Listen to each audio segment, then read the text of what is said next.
from the Same place as trap music, this that first react music. They can't hold me back, I'm feeling good cause I'm black music. Can't nobody touch.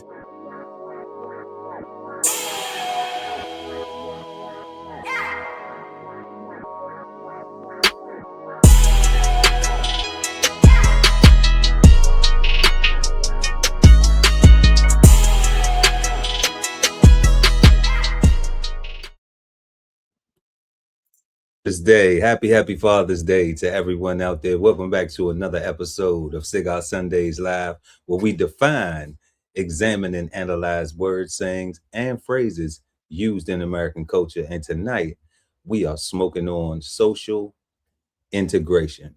So grab your thinking caps and get ready to smoke on words with two big nerds, myself, Chef Earl Pearl at DBCHEFTV, and the God, Ali Dawood L at BK Soul Farm. And we are the Cigarden Panel. Happy Father's Day, God, and peace to you. How are you feeling on this beautiful, beautiful Sunday? Yeah, I appreciate that, guy. Yeah, actually, I'm feeling pretty good and appreciated on this Father's Day, actually, right? Like the family actually did their ones and twos and made the God feel love, right? So I got to do whatever the hell I wanted to do today and everything I needed to do. And it was easy, right? So this was like a good end, or I guess start to the rest of the week, right? Like it's positive, right? A lot of love. So I feel pretty good. How about you, guy? What you got going on? A lot of love as well. Salute to all the fathers out there. You know, I'm somewhere right now where the drinks got bubbles, and the water is about the color of my brim. And you know, we just enjoying the summertime, and you know, and being thankful for the day, thankful for another day, because we can, because we can. You know, you gotta support your interests and live like the gods say. And man, we got a fantastic show for everyone this evening, smoking on social integration. And before we jump into that, y'all, please make sure to smash that like button, share the content, and also subscribe to the channel so when we go live, you never miss an episode of Cigar Sundays Live. Also, head on over to www.bksoulfarm.com and pick up your copy of 1016 160 Self-Sustainability by that brother, that father, that man right there, Ali Dawood L at BK Soul Farm. Link is in the description. And also, y'all, subscribe to DB Chef TV to win $100 cash.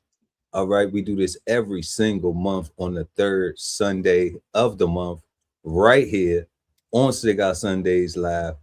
But what you got to do in order to get your name in the hat, you got to subscribe. So please subscribe, DB Chef TV. You could be the lucky winner. We want to show some support to you for supporting us. That's how we give back. And on that same note, we're going to go ahead and jump into this month's winner. So for the DB Chef TV contest winner for June, for the month of June 2026,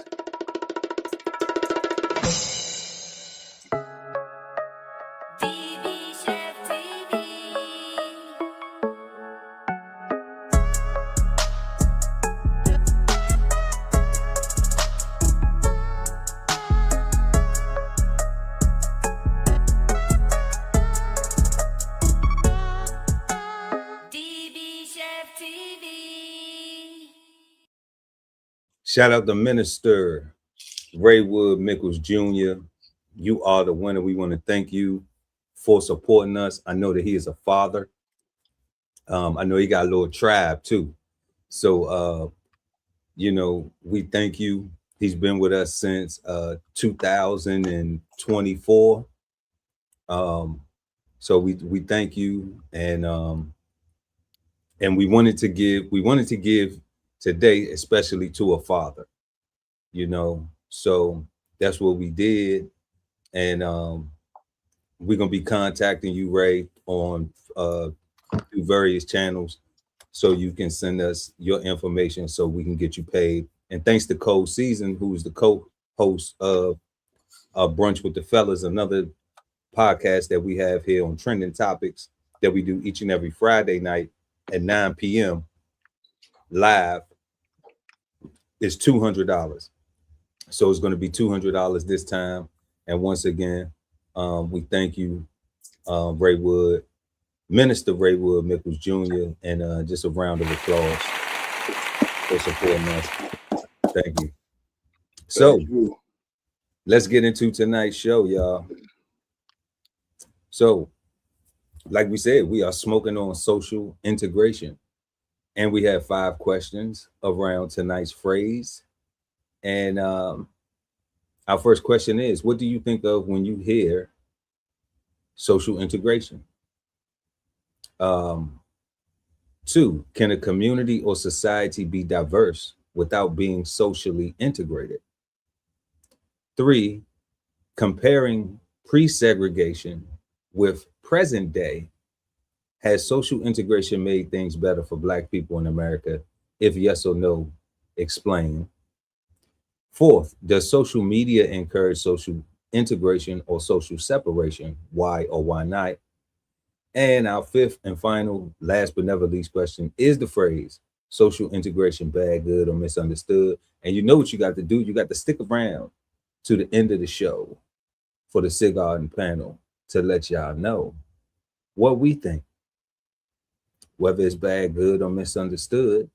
So since we have a lot to cover, because this is a brand new thing, we're going to go ahead and get into our first question. And then we're going to go and try to find out what is this thing called social integration. So without further ado, question number 1, what do you think of when you hear the phrase social integration? Let us know what you think in the chat or in the comment section below, depending on when you're watching the show. The God Ali Dawoodale at BK Soul Farm. Peace, God. Peace, God. Right off the bat, I kind of feel like I think of giving a baby a cell phone. Giving a baby a cell phone, okay. Right, like on a tablet. Not necessarily as a babysitter, but as this is the world, and this is what you need to survive and thrive in this world. So unless you get on this, unless you master this and these, you won't be able to keep up with the algorithm, right? Or your or your, what they call it, your For You page might be not popping, as they say. Like that's what I think of initially, giving a baby a cell phone or a tablet, because they learn so fast, and almost instantly, as soon as you show them where YouTube or a game is, they know that that thing is there and it's possible, and from then on, they can always find whatever it is they're looking for, even if they can't read, right? Like, it's so weird. It's so strange. They can't read, but they know how to work that.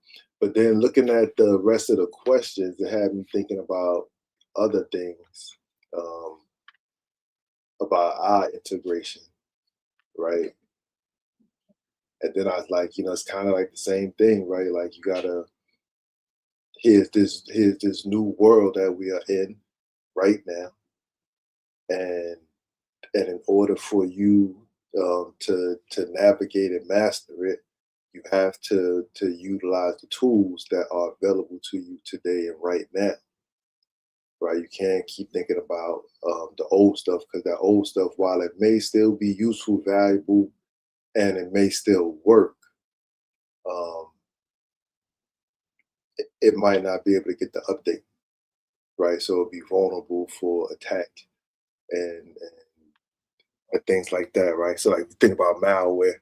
Like, it'd be easy for a hater to come in and dismiss, break up your family coalition. It's something you're trying to do, because what y'all trying to do is anti the norm, because y'all trying to do some old school plantation village style stuff, when right now we're in 2026 and everything is online, everybody's live and streaming, and everybody got their phone out, and it's like that. And so it's just weird, right? Like, it's, I think about, the way our ancestors, were, doing segregation, and the community that we read about and that we hear about through stories, at least from what my grandmother, tell me, and what my great grandmother told me. Like, I heard a lot of community and village in those stories, even though there was a lot of trauma and drama, right? There was still an attempt for a sustainment, for resilience, right? But then you fast forward and it's like, all right, now we shall overcome. And we're all in this brand new thing without repair. Yeah, say that though. Yeah, don't jump ahead to the question. We just want to know what you think about it. Just hearing it. This is what I think about it. Like I've never thought about it. Like I saw this for the first time today, thinking about it really. Yeah, but I don't want the questions to trigger your thoughts though. You know? They 100% did. I apologize. Yeah, I know. I know. We tend to do that though. We do that when we don't know about something, and then we see the questions, and then we start trying to answer the first question with the other question. Yeah. My first answer: the baby giving the baby the cell phone or a tablet, right? Getting them introduced to the world and the current tools and resources. Okay. Yeah. Because I had to research the show. In the production phase, so it's like you're gonna give them too much, and then when we get to the answer, then you're just gonna be like, yeah, kind of like what I was saying before. I ain't do none of that research. It's okay though.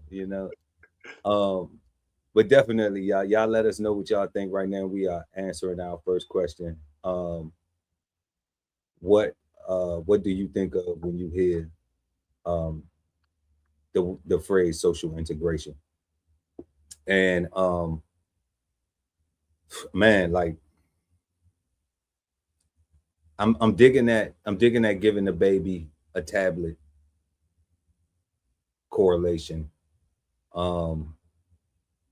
especially into social media, into devices and the new interactive world of the social stuff. But first and foremost, I think of like when I went to the military, like that was a social integration. I was not used to that environment, and then I got put in that environment, and then had to learn how to properly socialize, to integrate in there, to be in there. It's a difference.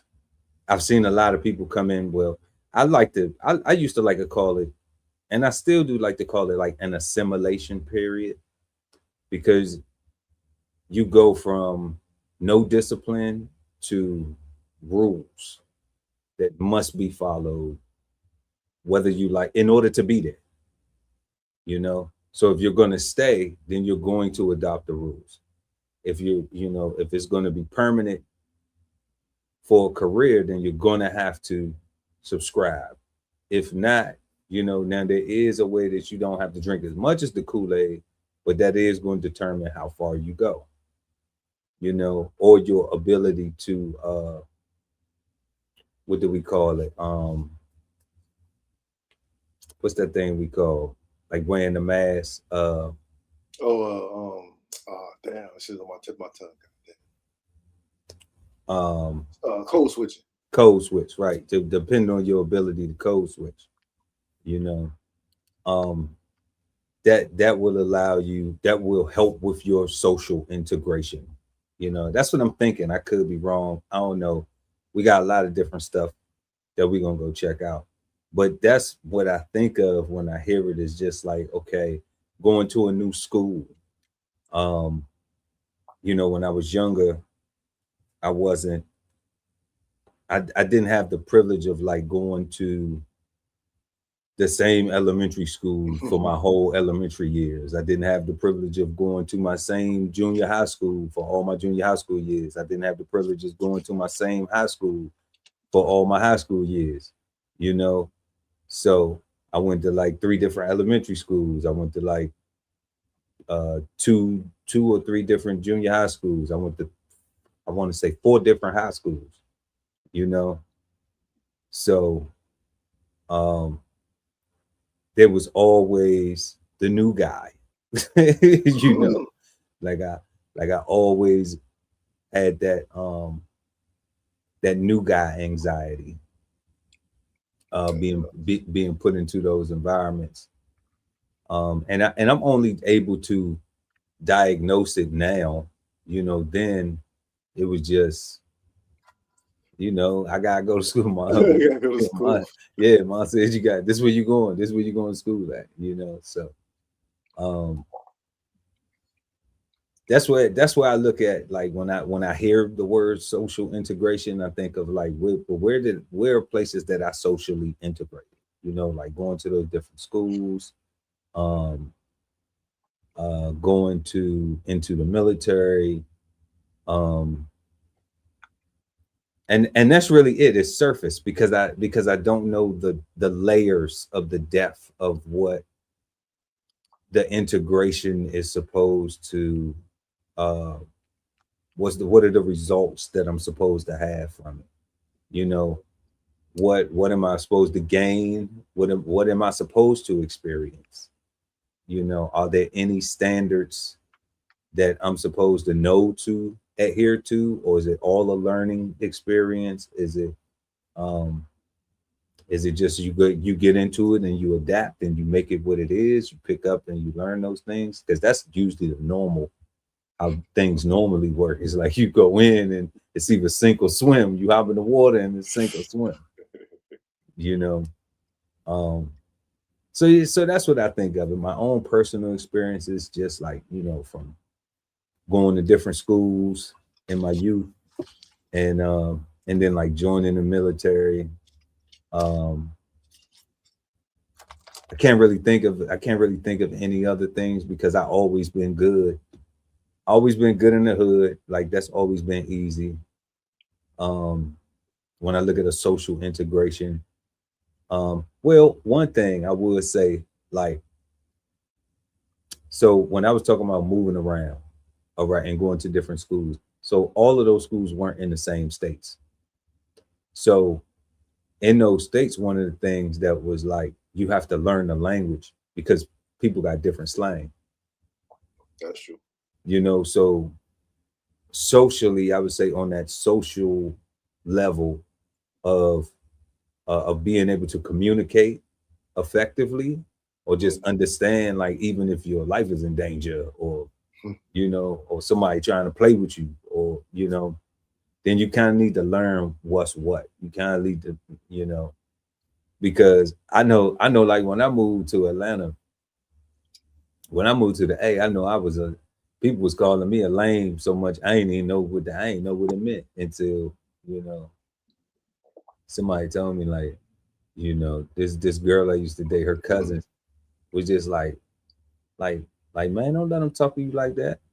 You know, don't let them try. He said, don't let them try you like that. And I was just like, I knew what trying you was, you know, but I'm just like, lame, dog, like, yeah, busy guy. yeah, like they ain't, like that don't really bother me, dog. Like, you know what I'm saying? Like, lame don't really bother me. You know, like that's a trigger word for y'all. You know, that ain't really a trigger word for me. Like, you know, lame ass or something like that. Like that didn't really bother me. I wasn't affected by that, you know, because I just figured, like, you know, what's your cool is what's your cool, you know, like I be on what I be on all the time anyway. So it's not really gonna change the scope of things. But that was like an example of a social interaction where it was just like learning the language of where you at. You know, I guess so you won't be victimized, or so you can and we would say so you can communicate effectively. You know. Yeah. You know. You know, because if somebody say you might need to get your lame ass on, then you know what I'm saying, then you might want to get on, you know. They kind of told you. Yeah, that kind of, you know, that kind of be like, okay, clearly this person is ready to take it to another level about their issue. So, you know, you gotta decide if that's if you want that smoke, or whether it's just gonna continue on with your day. Like, I ain't really tripping. So y'all let us know what you think of when you hear the phrase social integration. Has anybody ever studied that or heard that or anything? And we're gonna go ahead and get into the definition of social integration. And it's two parts, y'all. So y'all gotta bear with us. We got a few things we're gonna do. We're gonna go to the Merriam-Webster dictionary and we're gonna look up social first. Okay. Then we're gonna go and we're going to look up integration. All right. Then we have a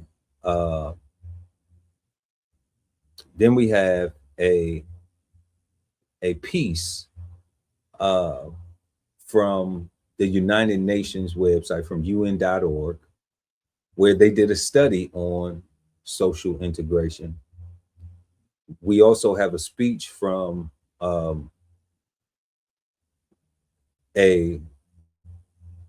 well-respected elder in the community, Dr. Claude Anderson. I don't know all of his accolades or all of his, but I did know he worked, he did government service. He is an author, has a book called Powernomics. I want to say he was the treasurer. And I'm not sure, God, if you pull it up, we give him his just dues. But because I was more interested in what he said on the idea of social integration and how it pertains to Black people, versus what he has done, because I'm looking at what he's doing now is what is significant, and what we need to be wrapping out, what I think we need to be wrapping our minds around, more so than what he has done. That's true. And that's not to minimize it. That's just to say, he don't have no problem taking care of his bills. And he's speaking on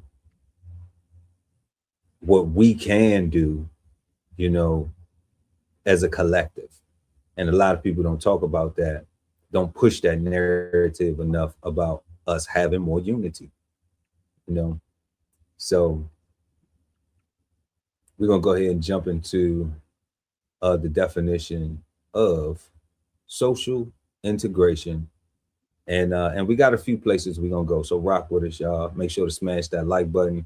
Let's go ahead and jump into this definition. So we got social, an adjective marked by or past in pleasant companionship with friends or associates. So that is social, marked by or past in pleasant companionship with friends or associates, sociable.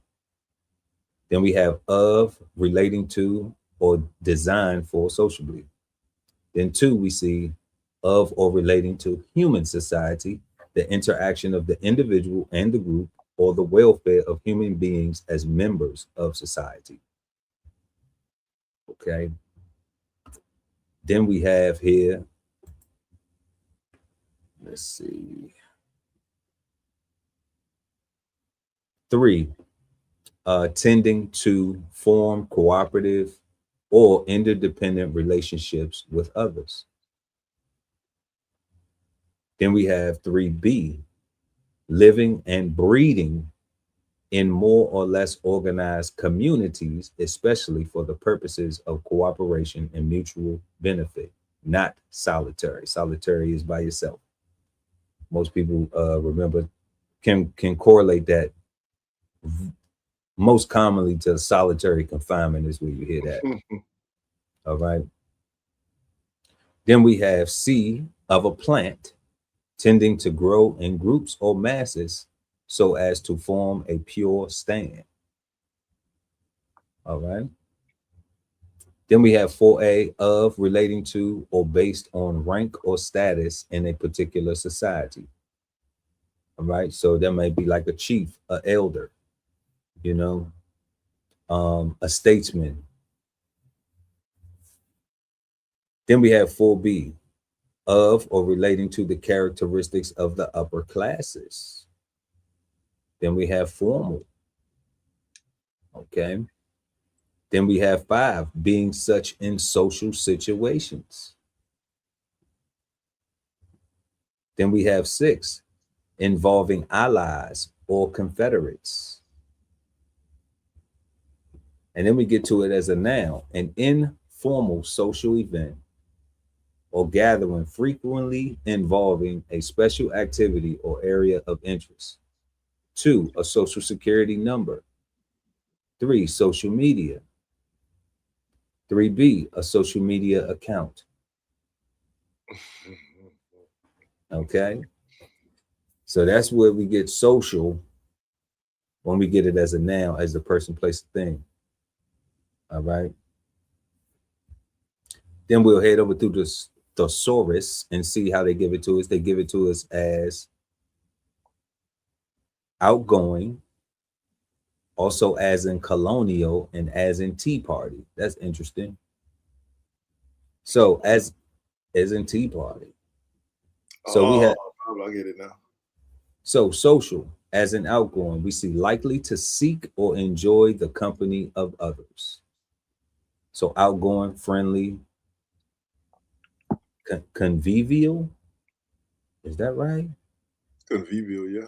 Convivial, hospitable, social, lively, Gregarious, gregarious, yeah, gregarious, gracious, companionable, extroverted, spirited, cheerful, clubby, boon, animated, communicative,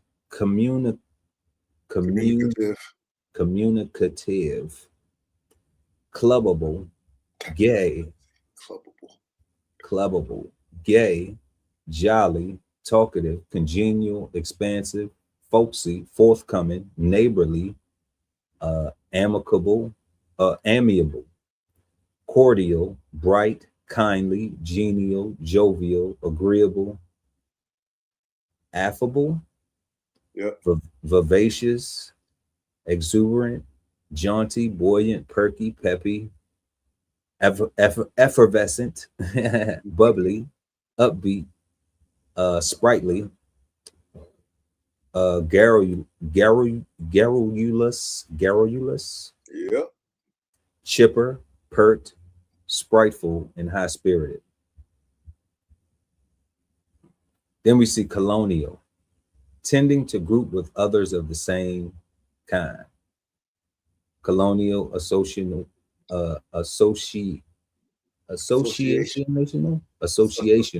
yeah. Parasitic, that is different.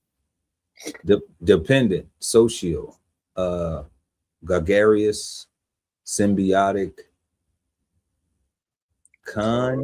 societinational, what, social. That's the last part is messing with me. Consociational. Consociational. Yeah, consociational. I've never heard that word before ever in my life. Consociational. Mm-hmm. Subsocial. Precocial. Yeah. Precocial. Okay. Let's see. It's crazy pop up. All right. So then we have as in tea party.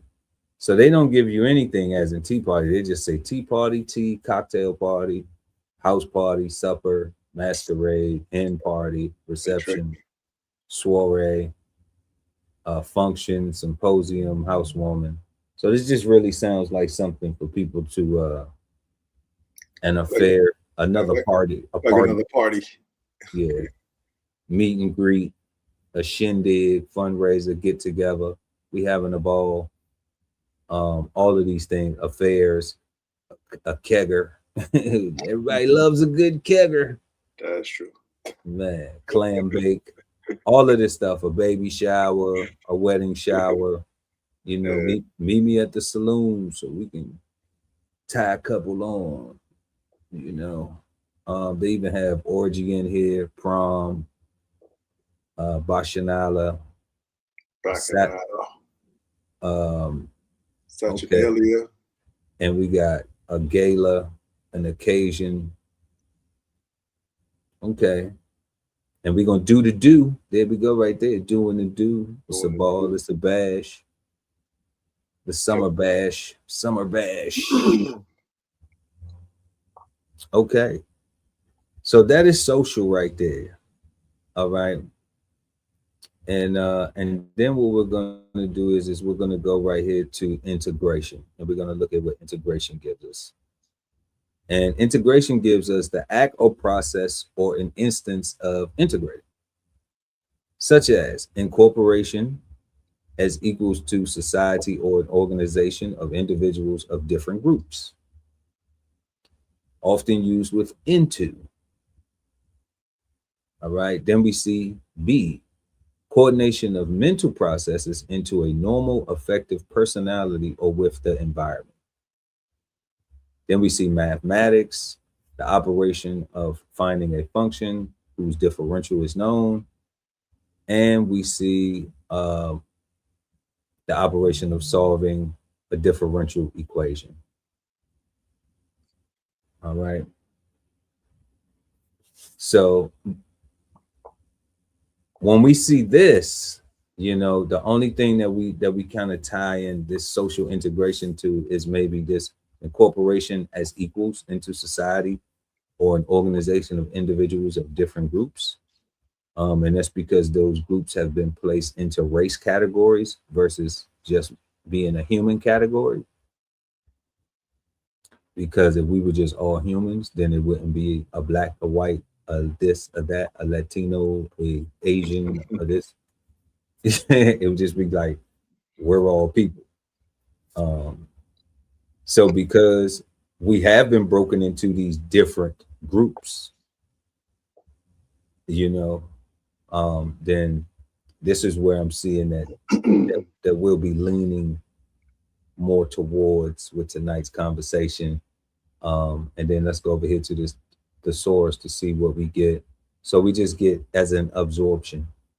We get synonyms of integration as in absorption. And as in absorption, we get this a state or the act of combining or being combined into a cohesive whole. So we get absorption, blending, incorporation, merging, accumulation, aggregation, merger, synthesis, unification, blend, homogenization, intermingling, what is that word? Coalescence. Yep. Coalescence, mix, commingling, combination, mergence, mingling, mixture, coalition, linking, concretion, coupling, interfusion, intermix, intermingle, union, commixture, fusion, amalgamation, conglomeration, composite, amalgam, admixture, compound, intermixture, intermeld. Okay, so all of these things are just talking about mixing it all up in a pot. Yeah. Okay, trying to get a recipe. Anything in these definitions, God, that you wanted to address before we move on to our next piece of content to try to help us understand this a little bit more? So yeah, the first thing, so it's interesting. So you gravitated towards the incorporation as equals into society, or organizations, or individuals, or different groups, right? For the integration part, yes. I think is more of the act or process or instance of integrating, right? I don't necessarily think that they see us or whoever they colonize or conquer as equals, as the same as they themselves, right? So it's all a process of how can we live around these people, what's comfortable for us, right? I think there's an illusion. Okay. I think there's an illusion of a, but I think is the reality is all really just all one. Now that's fair. Like, okay, so see, so I agree with that as the outcome. Yeah. But where I defer a little bit is because I'm saying that this is the way it's sold, I agree with that too. you know. I agree with that. So it's sold as an incorporation as equals, but we are living in the outcome, Yeah. you know. Yeah. So that's why for this particular, that's why I said I'm going with that, because I didn't tie it to a social, you know. I didn't tie it to a social definition, but that helped me understand possibly where we're going with the integration aspect of it, because that's where it's being sold as. That's what it's being, you know. Even when you see people come from other countries and they saying, you know, you can have the American dream. Okay, well, what is that American dream being compared to? That's being compared to being something that is quote unquote equal to other people in society that have achieved that. So, you know, you're being sold that you can, you know, you can come and do this. You can be a part of this American dream. Um, you know, but then you have to also learn, you have to catch up. You have to learn the interest rates and the housing market and all that other good stuff. Taxes and, you know, affordable housing doesn't mean just making the payment. It means, can I afford to actually be there? Can I pay for it? Can I keep this? Can I maintain it?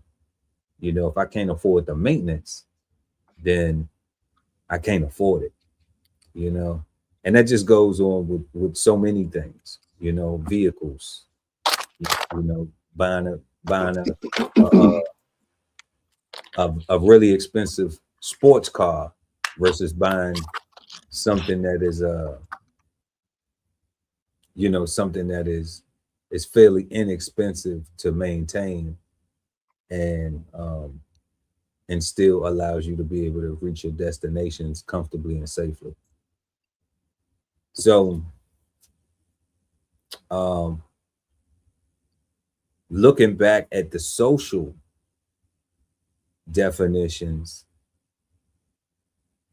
we have marked or passed in pleasant companionship with friends and associates. And I was really leaning really towards uh the third definition, where they say tending to form cooperative or independent relationships with others.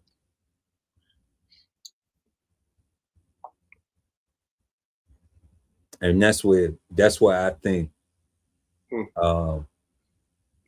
that's where I think the phrase social integration Mm-hmm. is the center of focus. Tending to form cooperative or independent relationships with others, um, incorporating as equals into society or an organization of individuals with of different groups. That's where I think that it's going, and I get that because I'm coming up with that because of what the way Dr. Claude Anderson addresses it. And we're gonna watch that clip um in a second here before we get back to our questions. But what we want to do before we go there is we want to bring up we want to bring up this writing. It was an actual study done, and this is on UN at the United Nations on social integration. And what they say here is that this is prepared by M. Sharon Janot for experts at a group meeting. They had a meeting about it, and this was in 2008.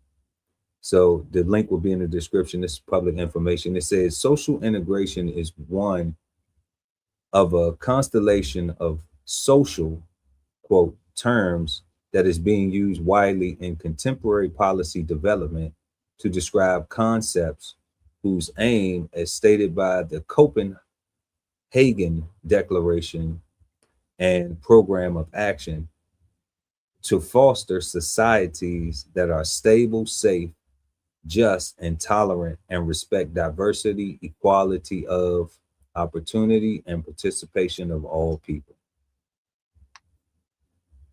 Okay, so then it goes down. We're not going to read this whole thing, but it'll be there for you all to actually go back and read if you want.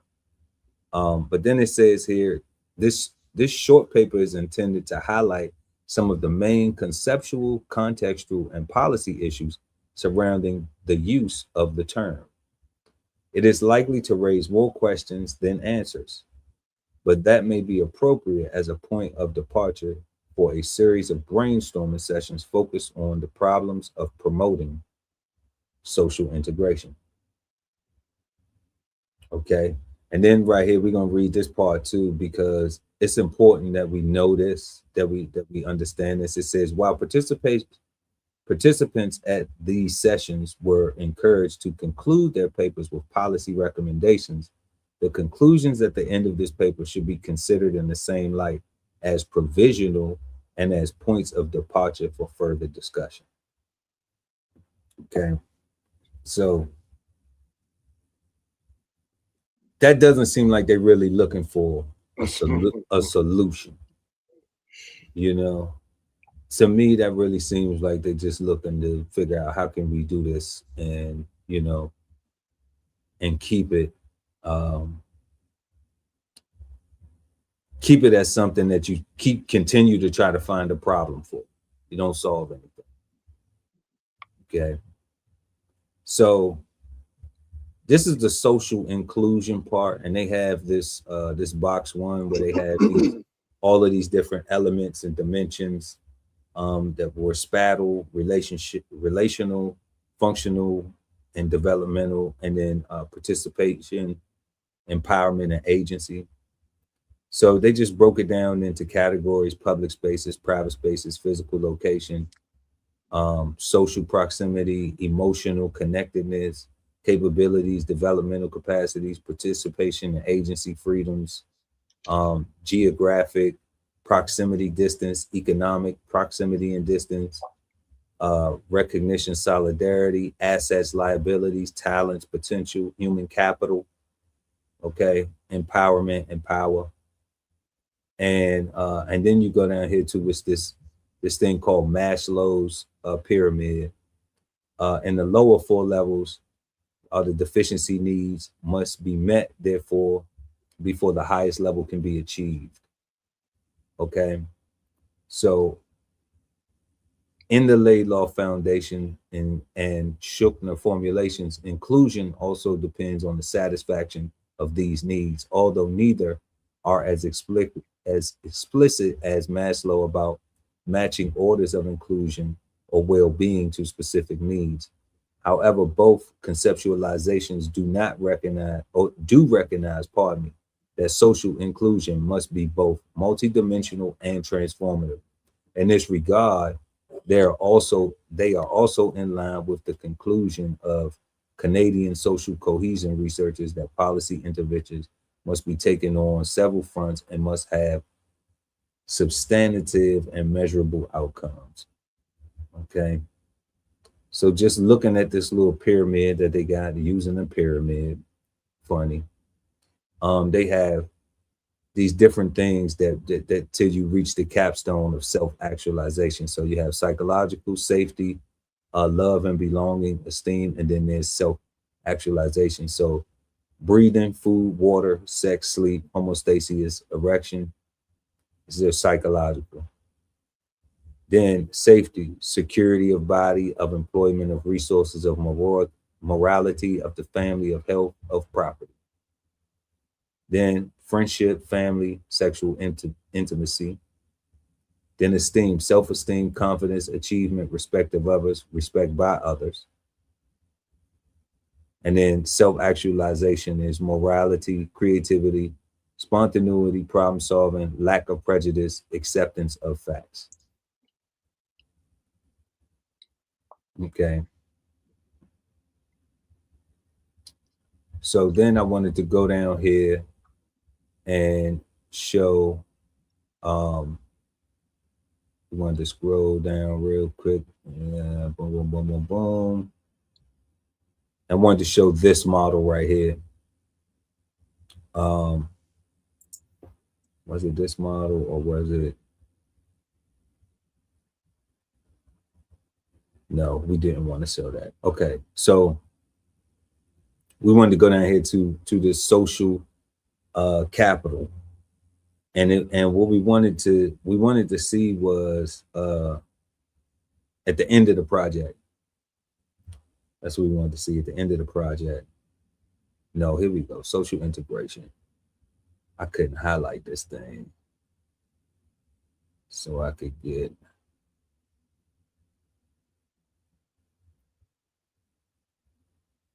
Okay, so here we go. There has been relatively little research on the concept of social integration in Canada, but the definition utilized in the Copenhagen Declaration on Social Development bears some resemblance to the conceptualized described below. The processes of fostering societies that are stable, safe, and just are that based on promotion and protection of all human rights, as well as non-discrimination, tolerance, respect for diversity, equality of opportunity, solidarity, security, and participation of all people, including disadvantaged and vulnerable groups and persons. So I wanted us to see this because this is, and the link will be there, and we're not going through this whole thing, because we'll be here all night. But the language, what we wanted to do was we wanted to identify the language that they use in surrounding this term, because it is definitely something that is being created to be studied versus something that is versus like something that's just something that's natural, like it's being crafted, it's being designed. Yeah. And these studies, being able to see that there's a study, there's research, there's think tanks, there's groups of people, and for them to say like, these things, the last thing that we just read, like when we talked about earlier, when we talked about the integration, okay, and we said, okay, well, integration was incorporation is equals into society as an organization of individuals of different groups.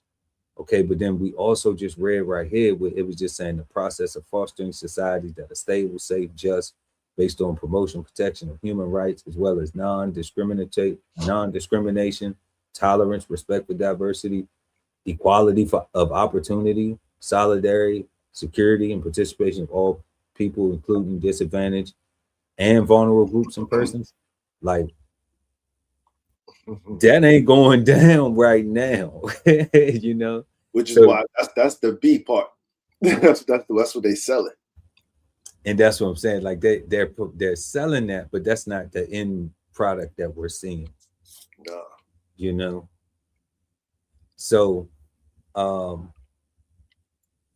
So before we get into, y'all let us know what y'all think about those things. And like we said, all of the links will be in the description to so you can read that full meeting, the notes from that meeting on this concept, or on this phrase idea of social integration.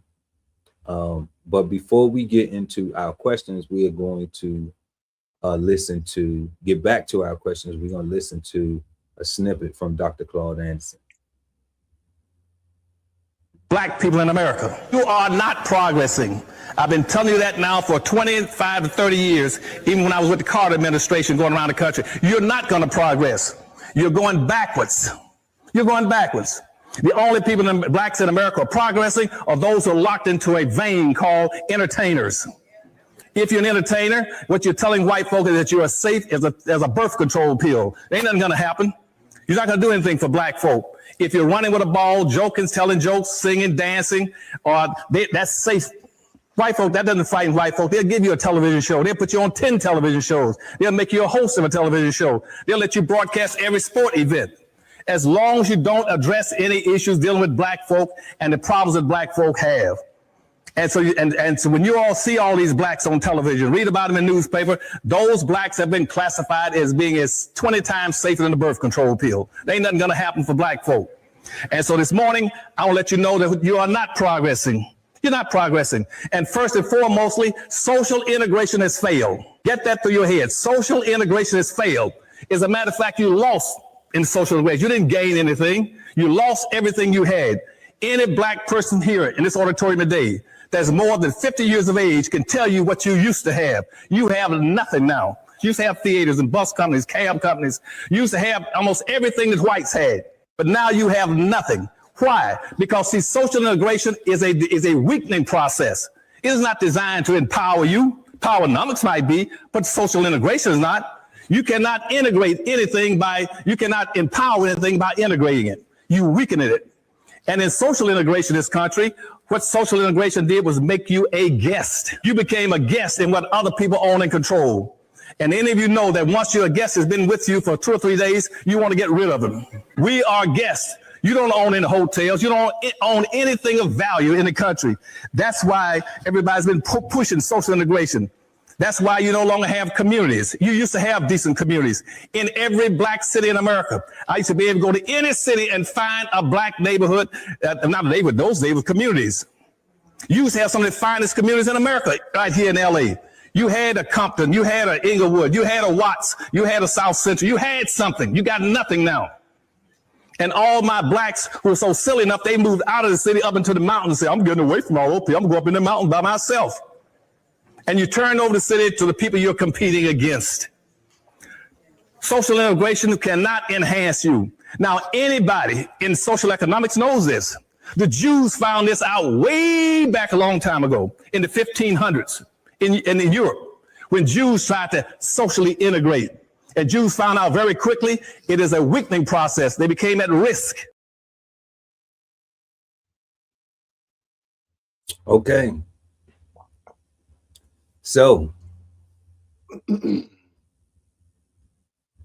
he's got some very valid points right there. And I know that we probably won't be getting we probably won't be hosting a sports event or getting any shows because right now we're talking about empowering some black folks. So yeah, so we might not get invited to the Black Excellence Expo, but it's okay. You know, I can watch it on TV and online, and then I can just talk about it afterwards and still give shots out, tell people how we feel about it. All good. So with that being said, we're gonna get back to our questions, y'all. We are smoking on social integration.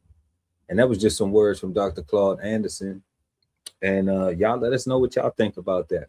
How does that touch you? How does that, do you agree? Do you disagree? What? Let us know something. So Our second question: can a community or society be diverse without being socially integrated?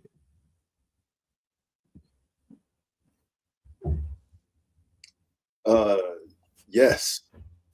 The reality is we're all different, right? You got a funny one, you got a handy one, you got a tall one, you got a short one, you got a fat one, you got a skinny one, you got one that can sing, you got one that can dance, you got one that can jump real far. Like, you got a whole bunch of diversity within our people, within humans, period. Right? So yeah, like, you get a whole bunch of diversity, right? You get a whole bunch of different thought processes and different ideas and different ways to do things, which is what the elder was talking about. As far as, we used to have communities and villages where ideas could be heard and had amongst everybody, and we can actually sit and agree and make a decision on what it is that we want for ourselves, right? And what it is that we want to represent us going forward, right? Without we didn't need different people from any place else bringing their ideas. Like, we had, like, just naturally, like if you have siblings, like, yeah, if y'all got the same mother and father, whether y'all do or y'all don't, if y'all grow up together, like, y'all different, like, y'all have enough diversity amongst the two of y'all to where y'all don't need a cousin necessarily, right? You don't need a friend. You don't need a new person. Like, you got your ride or die right there with you, or your sparring partner, whatever, right? So yeah, I think that's my answer to the question is, yeah, like, you don't need anybody else other than who you're already with. Like, y'all already diverse. Okay. So right now, y'all smash that like button. We asking, can a community or society be diverse without being socially integrated? The guy says yes, and I agree, but there's a caveat that I always say, because this question, not this same question, but I've seen this pop up in the military, and especially in the Coast Guard, because the Coast Guard was, when I went in, it was like 85% white male, and when I came out, it was like 85% white. Okay, it's consistent. So what I realized was that I would hear from in certain conversations, because I got to sit in a few rooms, I would hear conversations where people would talk about diversity, and they would use the same thing, like you said, like yes, it could be different, all it's people from different backgrounds. So you got tall people, you got short people, you got can nobody be fat, but right, yeah, can nobody be fat, right? Everybody gotta be fit. You're in uniform. But I think that only applies when race doesn't apply. And because we live in a construct of race, I agreed with it. I agreed with it then when I heard a white guy say, well, I'm from Alabama. We already diverse. That white guy's from California, or that white guy's from New York. Like, they don't think the same. Correct. Like, at least they don't think they think the same. Correct. Okay. because everybody will have their own stereotypes that they give. He's a dumb hick. He's a tree hugger. He's a New Yorker, right? Or a obnoxious New Yorker. Okay. Obnoxious. Right. So, and I'm just repeating what I heard before, so when I look at that, that's like, okay, well, that's diversity. So then why is the diversity thing why is it limited to color? And that's because we've been put in this color block. Oh yeah. You know, on purpose. We have this colorable law. We have this, you black, I'm white, they Spanish, they this, they Asian, they this, they, you know, they have all of these different sections, these boxes that we have to check. So it's like when we have the conversation, we have to have it from that perspective versus trying to have it from the perspective that we would like to have it from, where it would be, where if everything were fair, then it would be, yes, Ali knows how to do this, Pearl might know how to do this. You put us in a environment, he has a specialty, I have a specialty, we're diverse. Because I may if I seek to embark on that, then I need your help, I need your wisdom, I need your knowledge, I need that expertise, because I don't know how to do it. But you could teach everybody how to do it. Then it may be something that I can do that I can teach everybody how to do. Then it's something else that somebody else brings that could teach everybody. And that is diversity within that group.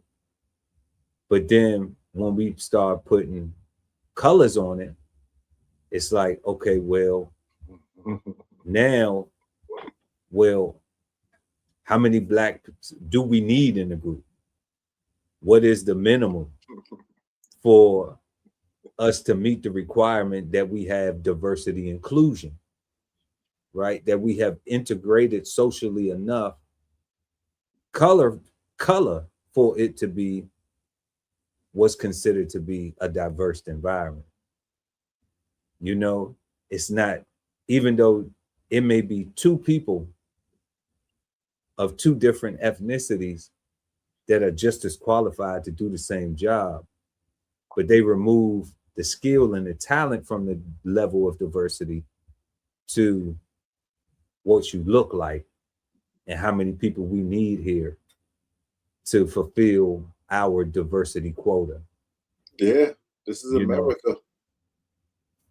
So, you know, so that's a tough one. Yeah, that's a tough one because I'm just like, can it? You know, can it really? Like, we know it could if it was more unity, if it was like, okay, all the black people over here and all the others over there, right? Then it's just like, okay, what do you do? What do you do? What do you do? What do you do? Okay, now we learning what everybody do because we got to get to work. We got to get some building going. Okay. And I think that would be the same way over there too. Like if it was a whole nother ethnic group of people that's just focusing on them and trying to build their resources and their security and their safety, you know, and making sure that they can survive and that they can thrive as well. Like they would do that. Like it only makes sense to do that, you know, because you would have to do that if it was survival. You know, we watch those, well, I don't watch it, but I know people watch that Walking Dead stuff, you know, and it's like, I can't handle that shit. You know, like, it's like, okay, well, if you have to take over a place, a center, like the Obama Center, it's a perfect place. They got a garden, they got exercise, they got everything. It's like all the resources in one place. They got 360 panoramic view for security, you know what I'm saying? So like, but if you had to do that, then everybody there and their skill will be important, you know, to sustain and to survive, you know, and to weather. So would we care what diversity looks like in that situation? Would we, other than the point that you made of, well, what skills, what do you possess that you can, what value do you bring that can be teachable, that can be utilized, you know, and that we can thrive off of. But you know, when it comes to the question, I'm not really sure if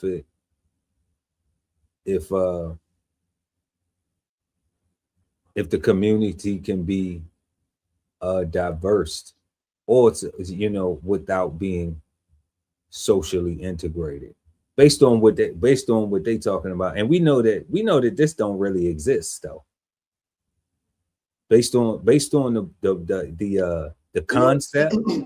Like, it doesn't really exist. There's no place, I don't know of any place that exists where it's safe and just, and a protection of human rights, as well as non-discrimination, tolerance, respect for diversity, equality of opportunity, solidarity, security, and participation for all people, including disadvantaged and vulnerable groups. I don't know where no place on earth exists like that. I don't, you know.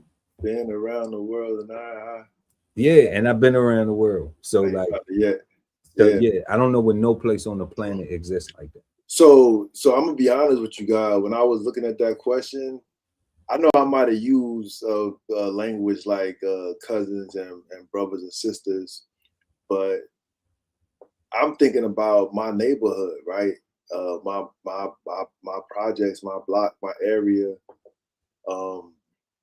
We didn't need nobody from a whole nother area to tell us that we're having fun or how to have fun or how to live. Like it was enough different ideas for us to do our thing. Right? I wasn't even thinking about the color aspect of it per se.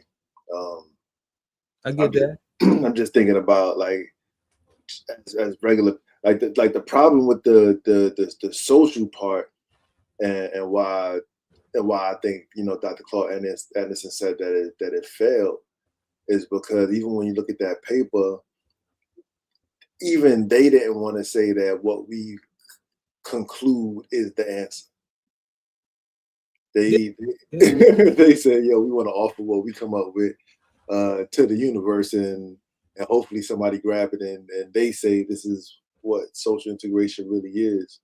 And it sounds like everybody's scared to blame the originator of the problem, right? Because you can't get past first base, or you can't even make it to first base if you start off talking about the colonizer or the person that went around doing the bad thing to everybody.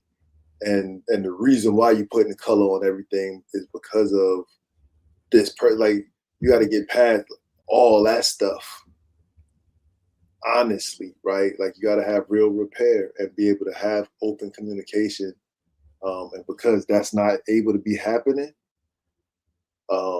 it's failing, right? And they're unable to really define it. Like, it's kind of weird.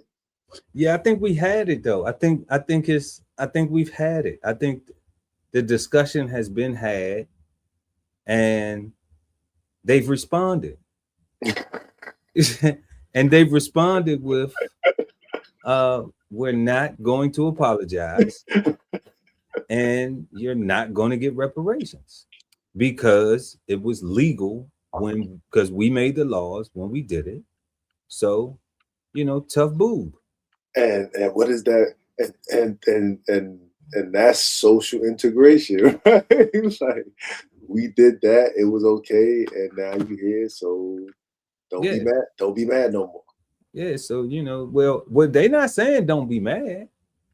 I mean, you know, they're not saying don't be mad. I ain't even looking at it like, don't be mad. I'm disgusted. I'm not mad, because mad to stress me out and make me want to forget all the things that I value. But I'm disgusted with it and disappointed, because I know Nana V went to the back door. Yeah. You know, like my mother's alive.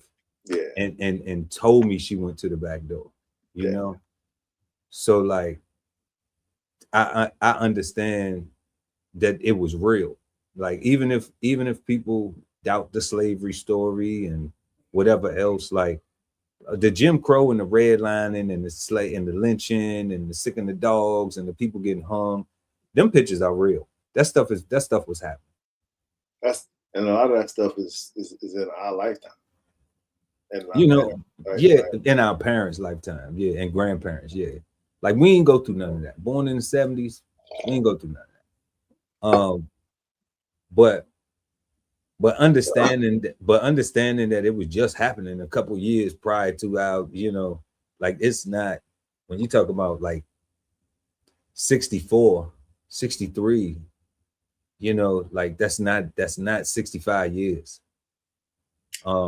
When you talk about civil rights and all of that stuff, just asking to be able to vote, like this stuff is not 100 years old. When we got our first mayor, bro, first black mayor, David Dinkins, like it turned up.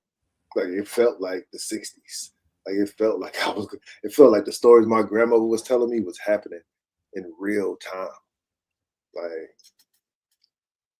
that's what I'm saying. Like it's all perspective. That's why I say, like, I know they don't want to cut a check, but they got to recognize repairs needed. Yeah, and there's a difference between it feeling like something. No, God, I always say that. You know, That's true. I ain't picking. You know what I'm saying? But I always say it's a difference between experiencing something and feeling like something. You know, because I always say almost don't never count for nothing because it never happened. You know, and when a real experience, you know, in my opinion, holds more value than just how somebody feeling, because they may not have all of the answers. They may not have all of the intimate details. Like it's a difference if I was there standing there and got dogs sicked on me because I went to go peaceful protest, than hearing about my mom going to a protest where they was peaceful and they got dogs sicked on. I know that it happened. I believe her story. You know, but it's a difference when it's just like when it happened to you, because you get that actual trauma. You know, like we done seen racist things happen all through America, like consistently. But when we talk about this social integration, it moves us to our third question. Like, y'all let us know what y'all think. Can a community or society be diverse without being socially integrated? And to our third question, comparing pre-segregation with present days, has social integration made things better for Black people in America? If yes or no, explain. And that's where I'm going with, where it's just like, when we look at the pre-segregation, like the thing that Dr. Claude Anderson was saying was like, prior to saying, can we do the stuff that y'all do? Well, people say voting for equal rights. Okay. Voting to be for desegregation because we were segregated. You look at the level of unity that Black people had, even if it was in suffering, even if it was everybody was like, woe is me. Everybody was like, we all got it bad. You know, to now with the social integration, quote unquote, desegregation, which I think we're more segregated now than ever.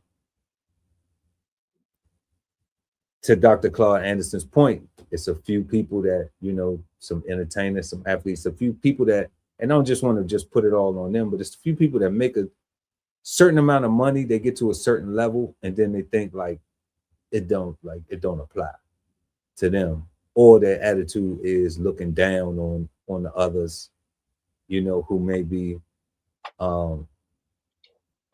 having a difficult time dealing with their trauma from the systemic things that have happened, and they really can't get over the hump. It's a lack of information. There are some people who lazy. Like, it's so many factors that go into it. But I'm like, have we seen overall the conditions of Black people just improve in America culturally? And I would say, based on this concept of social integration, if that was real, if those things were happening, then it would be like, yes. It would be like, yeah. When you talk about non-discrimination, tolerance, respect for diversity, equality of opportunity, solidarity, security, you know, those things right there, including disadvantaged and vulnerable groups and persons, protection of all human rights. Those particular things that they mentioned in the paper, if those was happening, then I wouldn't see, I'd be like, black people don't really have no reason to complain, because they probably done cut a check if something like that was happening. Of reparations have been granted, even if it wasn't in the money form.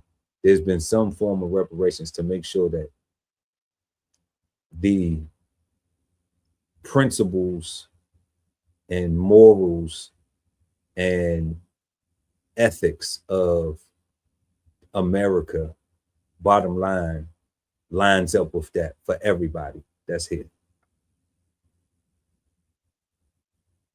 So I'm not really seeing how, you know, I'm looking at the pre-segregation and the unity that was there. And then I'm looking at how things is now. And it's like, man, I know how my friend list, I know the how I deal with people and how I have to be selective, and people who even look like me, how I befriend them. So I have to have some type of reservation with new people that I take on. Like, what you about? What you want? What type of time you want? But if everybody was on the same frequency, then you still would have to exercise some, you know, some good judgment, some discernment, but it wouldn't have to feel so guarded all the time, because, you know, people be having agendas and stuff like that, and they be coming on BS, but smiling with it, acting like, you know, they mean you all the best, and they just waiting for their time to, you know, to strike. So what you think about it, guys? What you think about it? Comparing pre-segregation with present day, has social integration made things better for black people in America? Yes or no? Please explain. You know, just going by the stories that was given, pre-segregation, I think, was a better America for everybody, for all of America. I think when you look at all the Black Wall Streets before they was destroyed, set on fire, and flooded out, I think that they made the economy boom, right? I think that we have morals and dogmas and things that we live by, and it was just better. I think once we integrated socially with the greater society, so to speak, and now everybody's here and everybody's participating with each other, everybody else maintains their culture that they brought with them. But because our culture was fabricated on the plantation, that we want to keep forgetting about and pretending like, you know, is more than that. And for here in America, and I get that, you know, we come from the continent and we come from greatness and all that. But the truth is, the African American scenario was created here, right? And these people came together to make this place what it is and what it was. So from my perspective, things are way worse now, right? Even in this socially integrated society that they say we live in, I'm from a city, I'm from a borough that is highly segregated, right? They got different areas and different sections for everybody. And having been one of those people to have crossed from one culture to another culture to live, right? I understand that level of diversity is tough, even with people that look like us, right? Like there's a level of diversity that is just not considered. Just that's why I say, just because it's not just about skin color, it's somebody coming from someplace else is bringing different ideas, right? And it just mess up everything. So yeah, I'm pro pre-segregation family societies. I think that was way better for the country. Well, we know we don't want to go back to slavery, right? But I'm talking about the family I know. structure. Yeah. I know we don't want to go back to slavery, right? But what do you think about going back to segregation? I just told you, like, I'm from a city where like there is already still segregation. Like there's parts of the city where only. But it's not. It's not in. It's okay. So it's surface level segregation. It's not like cooperative economic segregation. It's not like community work together. So, and what I mean by that, today, I mean, Chinatown is, I mean, unless it's different. Okay, no, but not for Black people. Okay, no, we never had that. So when we did not into integration. We never. Right, but okay, but that's the point I'm making. That's why I'm asking the question, because I agree that it's not better now. Okay, and specifically what I agree is the overall condition of all Black folks. Like it's better for me now than it was, I would say, for my mother. That's true. It's better than, or my dad, you know what I'm saying? It's better for me now. That's true. But not just saying me, not just thinking about myself, looking at overall conditions for all Black folks, all African Americans. Shout out to rest in peace, Jesse Jackson. He came up with that name, if y'all don't know. Okay, everybody calling themselves that. All right. But what I'm saying is like, okay, in New York, what you talking about? Yes, I rode through them places. I seen. I was mesmerized because I didn't even know the level that the Jewish community had with their cooperative economics and their segregation. Okay, I did not know that, like, they had their own fire department, they had their own police force, they had their own all their stores and stuff like that in the community. You know, like they own all their stuff and everything, the buildings, everything. I didn't know that. But understanding that, it's like, okay, well, yeah, that might be them. We might say the Asian community, you know, in little in Chinatown, right? That might be them. We might say little Odessa. That might be them. Okay. But is Jamaica, Queens like that? No. You know, is wherever the Black area is in Brooklyn like that, is Flatbush like that? No, it's gentrified.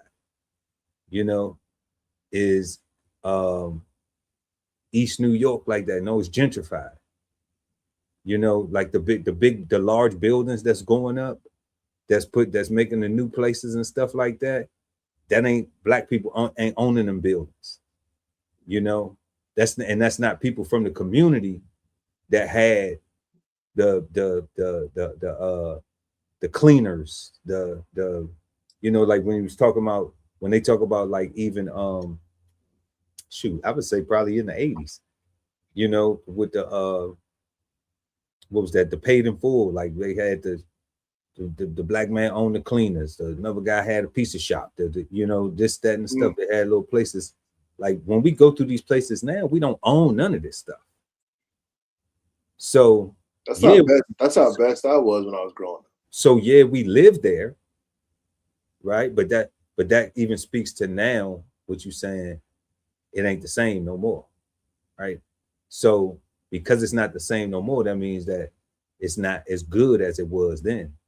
Because then you could go and see somebody that looked like you owning something and be inspired in your community a few footsteps from you. Even though you might walk past the dope dealers, you still went into a store that was owned by somebody who looked like you, who can inspire you to do something, to keep walking past them, because you can aspire to be higher. They just the lazy ones. Okay. So looking at that, I'm saying, would it be better to go back to segregation versus this social integration thing, desegregation, because then we saw more Black unity. We also saw more Black economic cooperation between each other, where people had businesses, you know, all of those Black districts, Black business districts that got burnt down, you know, or defunded, or had smear campaigns, you know, Soul Cities, you name them, Rosewoods, Tulsa, whatever the case may be. All of those places that got destroyed, those were Black families in those areas. And they all had, you know, people who were doing farming, people were doing own the butcher shop, people own the tailor, people own the you know, we always own churches, we've been on that still. But you know, all the other the convenience stores and all of this and all of that and everything else that you needed to get and you need to have, it was somebody who did that, and it looked like you know, and there was a unity. And there was an inspiration, there was a motivation to be like, damn, I could do that. You know, I don't have to just do this. It was before the rappers got on the screen, you know. So, and then you still had musicians and stuff like that, but everybody wasn't trying to be a musician. You know, it was for the selected few that was talented, that was practicing, that you could hear them, you know, that you could hear them while you know, you might be coming in your building and you hear them in your, you know, they window up and they playing because they parents like, nah, you gonna play this. You're gonna play this because you're going to school off that. We're not paying for college. That's gonna get you in college right there, you know. So, but then you have friends, because I have friends that play instruments, and that made me want to play instrument, you know. So you had a community building off of, feeding off of each other, and now we don't have that. Now you just got neighborhoods where you live next door and you barely know who your neighbor is, you know, or you got your neighbors hating on you for some reason because you too happy. You don't look like you're struggling enough. You know, like, nah, for there you got a budget and you living within it. That and that's it. Like, like it's no, you know, we did. I am the lottery that I picked. You know, my budget was the lottery. Nothing else, man. Nothing else. But for me, to be honest with you, God, like, I don't think that we need one or the other. I think we just need to make a choice the same way that they did back in those days, because the reality is they wasn't segregated by choice. They was segregated by force. They was, you know, you will live over here, you will stay over here, like you will not cross this line. Like they got this whole thing called sundown towns, all the places that our ancestors couldn't go past a certain time because it was dangerous, right?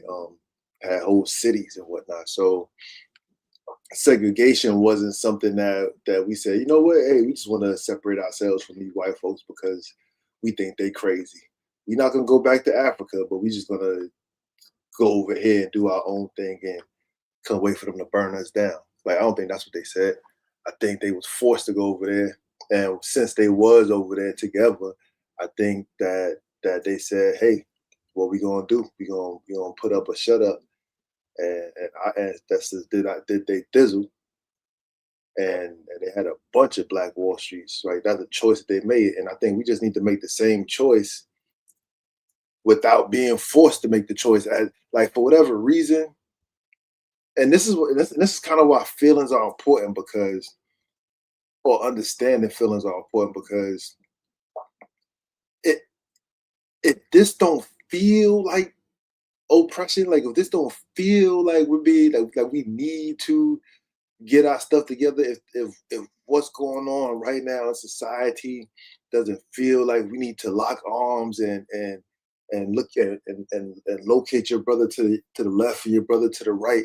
Like if it don't feel like that, then I don't know what else do you need. Like, do you literally need Martin Luther King to come back and say, I have had another dream? Yeah. Like, and if you do, I'm saying you deserve everything that you're getting right now because that's unnecessary. Yeah. Right? Like that's unnecessary. That's what I'm saying. We don't need to go back to segregation. Like we got right now, and if we just dealt with right now better, right? Like if we can just deal with right now better, we don't need nothing fancy. But segregation, I don't think segregation is fancy though. You know, I'm thinking it was fancy because it was forced, right? Like that's what I'm saying. It was imposed. That's what I'm saying. It was fancy. Yeah, but everybody, but the leader of the desegregation movement got everybody to get behind it, and they were asking for it. You know, they was we want to live over there with y'all. We want to work with y'all at. We want to do the same things with y'all doing. They have, you know, black people asked for it. Yeah. You know, so I don't know if they was led astray or, you know, that's the part. That's the part right there. That's the part. That part right there, guys. But I need to have knowledge of it though, for me. I need to have knowledge of it, not a feeling. And that's the part right there. Like, so what if you can't get no knowledge of our folks being led astray? Like, what if there's no real deal evidence that the minstrel shows were a marketing ploy or manipulation? What if there was no? Because for me, I'm like, there's mad evidence, right, of their diabolical nature to like the same way we get manipulated right now. You can just rewind that and just see how folks was being manipulated back then, especially with less information, especially when folks wasn't able to or allowed to read, and they literally had one person reading to them and saying what the Bible said or what the school book said or what anything said, right? Like I don't like, so for me, if I can't produce evidence and proof to you of that reality, how do we get past, or how do we even have the conversation further? Because that's key to me. Because that's the part where the decision was made. Right? Because they asked for it. And it's like, why? Okay. Right? So for in asking me that question, I'm like, I showed up, bro. I'm here. So I'm already with you. So you wasting time trying to get me to believe in something that, because you wasting time trying to get me to feel how you feel. I ain't gonna feel how you feel. If I wouldn't have showed up, if I already didn't agree that it need to be done, that the work need to be done, that something needs to be done, regardless of how I felt about it. You know? So if me doing the work with you, if me helping you build it is not enough, and you need me to feel it, to feel something, you know what I'm saying? Then it's like you're gonna push me away, because now it's like somebody trying to push their feelings on you, you need to go to church. You don't go to church, you don't feel, you need to feel like this. You need to blah blah blah blah blah. How you don't do blah. It's like, bro, if I'm at the protest with you, I agree with it need to be a protest. I agree. I already agreed that I disagree with whatever happened. You know what I'm saying? But just because I don't disagree exactly with what you disagree with, that right there is something that causes us not to get anything built. Because people don't realize that they already with you, because they showed up. You know, and if I didn't show up to give my all, now if I showed up and you think I'm sabotaging something, then you need to get rid of me. And that's where I'm at with it, right? Because that's the fast forward part for me, right? Because some people may need people to feel what they need them to feel, right? That's so, because we don't have a culture to lay all these things out, right? Like, you showing up for me, is not enough, right? Because you might just be showing up just to say that you was here, and I 100% need somebody that's gonna to do whatever the hell I need them to do. And if that's not you, right, that's like, for me, I would separate myself. We need to be okay with that part, right? Like, everybody's not for everybody, and we need to find our tribe and do tribal things and let that be our everybody, right? Like, with this whole, I guess, I mean, that's literally but everybody ain't gotta feel like me. You know, that's literally segregation, though, right? Like, that's literally no, it's not, because your personal feelings is your personal feelings. You know, that ain't segregation to me. Your feelings is your feelings, how you feel about something. I'm entitled to have my own feelings about a thing. We can agree on an outcome. We can agree on, you know, like what did we talk about? Like when we talked about the little boy getting killed down in South Carolina, right? That's the store. Yeah, little Cyrus. Rest in peace to the young Cyrus. And the guy shot him in the back. Yeah. All right. So, like, we agreed that what he did was not worth dying for. That was you know, I agree with that. But I'm not gonna get stuck on the part of the feeling so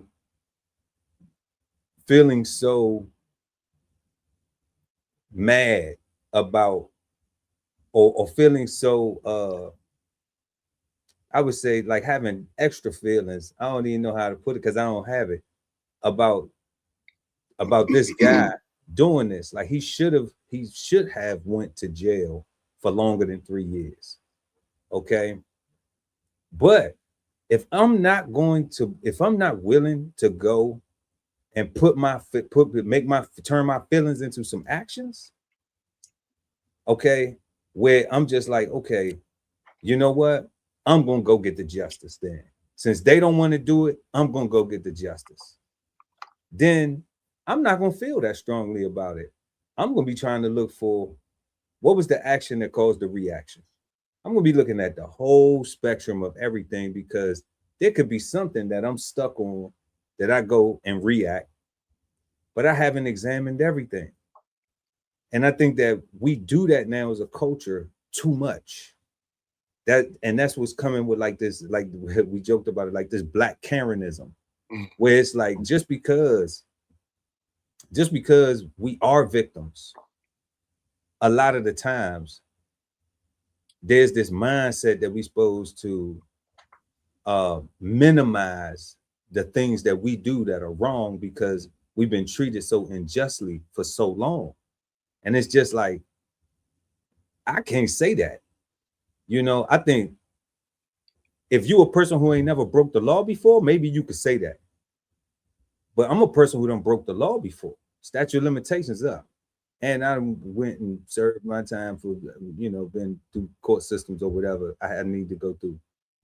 But I'm just saying, like, if you done broke the law before, like, then you have, unless you are a person who doesn't accept accountability for your own actions, then, or you are a career criminal, you a person who agrees with doing crime. So you minimize, you don't have any self-accountability. I'm just doing what I got to do to survive. That's your mentality. I ain't knocking that, that's what you do, but there's a negative consequence that come with that if you keep going to prison and you keep getting locked up. You know, or it could cause you to get shot. If you done been shot 4, 5 times, 10 times, 9 times, because you out here in the street doing this or doing this, whatever, and you got ops and all this other stuff. It's things that come with that. So I look at it from the larger perspective of like, let's look at all the wrongs, because if we're not looking at all the wrongs, then we're not going to be able to really investigate the right. Okay, so what is right here? Or how can we avoid those situations? And I look for avoidance. Because I look for avoidance because I'm not I wish a mofo would. You know what I'm saying? Because most people really don't wish somebody would. Most people really don't wish somebody would. People be like, I wish a mofo would, but you don't really want to get punched in the face. You don't really want somebody to come up to you and rob you and shoot you, to take something that you would have gave them if they would have asked you. You don't want somebody to break into your house and then you have to shoot them and protect your family. You don't want somebody to step on your shoe and then you have to shoot them in the face, or they try to shoot you because you could. Like, you don't really want that. Most people really don't want that, but they carry this whole, I wish somebody would. Like, it's a persona. It's like, it's fair. You know what I'm saying? But I'm like, if you really joke about that shit, that's why everybody doing it. But I'm like, but if you really done stuff before, then all you really want is peace. You know, and I think most responsible people too that ain't even had to do some stuff, they want peace too, because that's how they've been living their life. Is peaceful. They've been avoiding situations. You know, they've known how to de-escalate. They know how to minimize things or to move correctly when they see something beginning to, you know, they have better discernment in that. But I would say situational awareness sometimes, you know, and then some people just be with the smoke, you know. But most gangsters, most real gangsters ain't with no, I wish a mofo would. That's always a crash dummy. Because then as soon as it happened, then what? Then now you actually got to do something. And like we had talked about before, it's like, I come from the era where if I have a problem with you, like when you step to somebody, you remember we saying you step to somebody. When you step to somebody, you either step into them to defuse a situation through a conversation, or you step into them to go in their mouth. To go to their chin. That's what we say. You step into them to go to their chin. So even when you step to them with the conversation, you got to be prepared that they might be wanting to go to your chin. So you got to be prepared for the combat, even no matter how you approaching, even if your approach is peace. So that's why I be like, you know, when it come down to this social integration, like we have to deal with those. We have to deal with trying to socially integrate and survive amongst each other. You know, trying to don't move, God. From where you at. Like, don't go to the next question just yet. No, I'm not. Okay. We have to survive with each other, knowing how to be with each other, knowing how to socially interact with each other. So even more so, being in environments where we was talking about assimilating, like that's a whole nother part of social integration now, where you got to learn that language and learn what you can and cannot do. You know, learn what's acceptable. So yeah, so that's why I'm like, hey, when it come to the question, you know, pre-segregation versus now, have it made things better? No, I haven't. I'm definitely not thinking that it's made nothing better. And you know, people not really putting enough effort into it. I think it's too many distractions and there's too many things that, you know, everybody want this perfect thing, and it's not going to be a perfect thing. It's either you're going to show up and you're going to participate, or either you're going, you know, and you want to be there because that's where your heart is at. And it's like, what more does a person need? You know, what more do a person need? And that's the thing, right? That's why consideration is important. Like, so going back to the young guy Cyrus. So this is where feelings come into play. Where you and I disagree at, right, is the very thing that you're talking about. you say you go back to going back to all the wrongs and going back to the facts. And when you and I see two different things of the same things, that we're talking about our feelings at that point, right? No, I'm not. I know you're not, but we are, right? The conversation. We not. No, we not. I'm not. I'm telling you, I'm not. I'm telling you, you are. I'm not. But if you having a conversation with me, God, we are. Nah, we not though, God.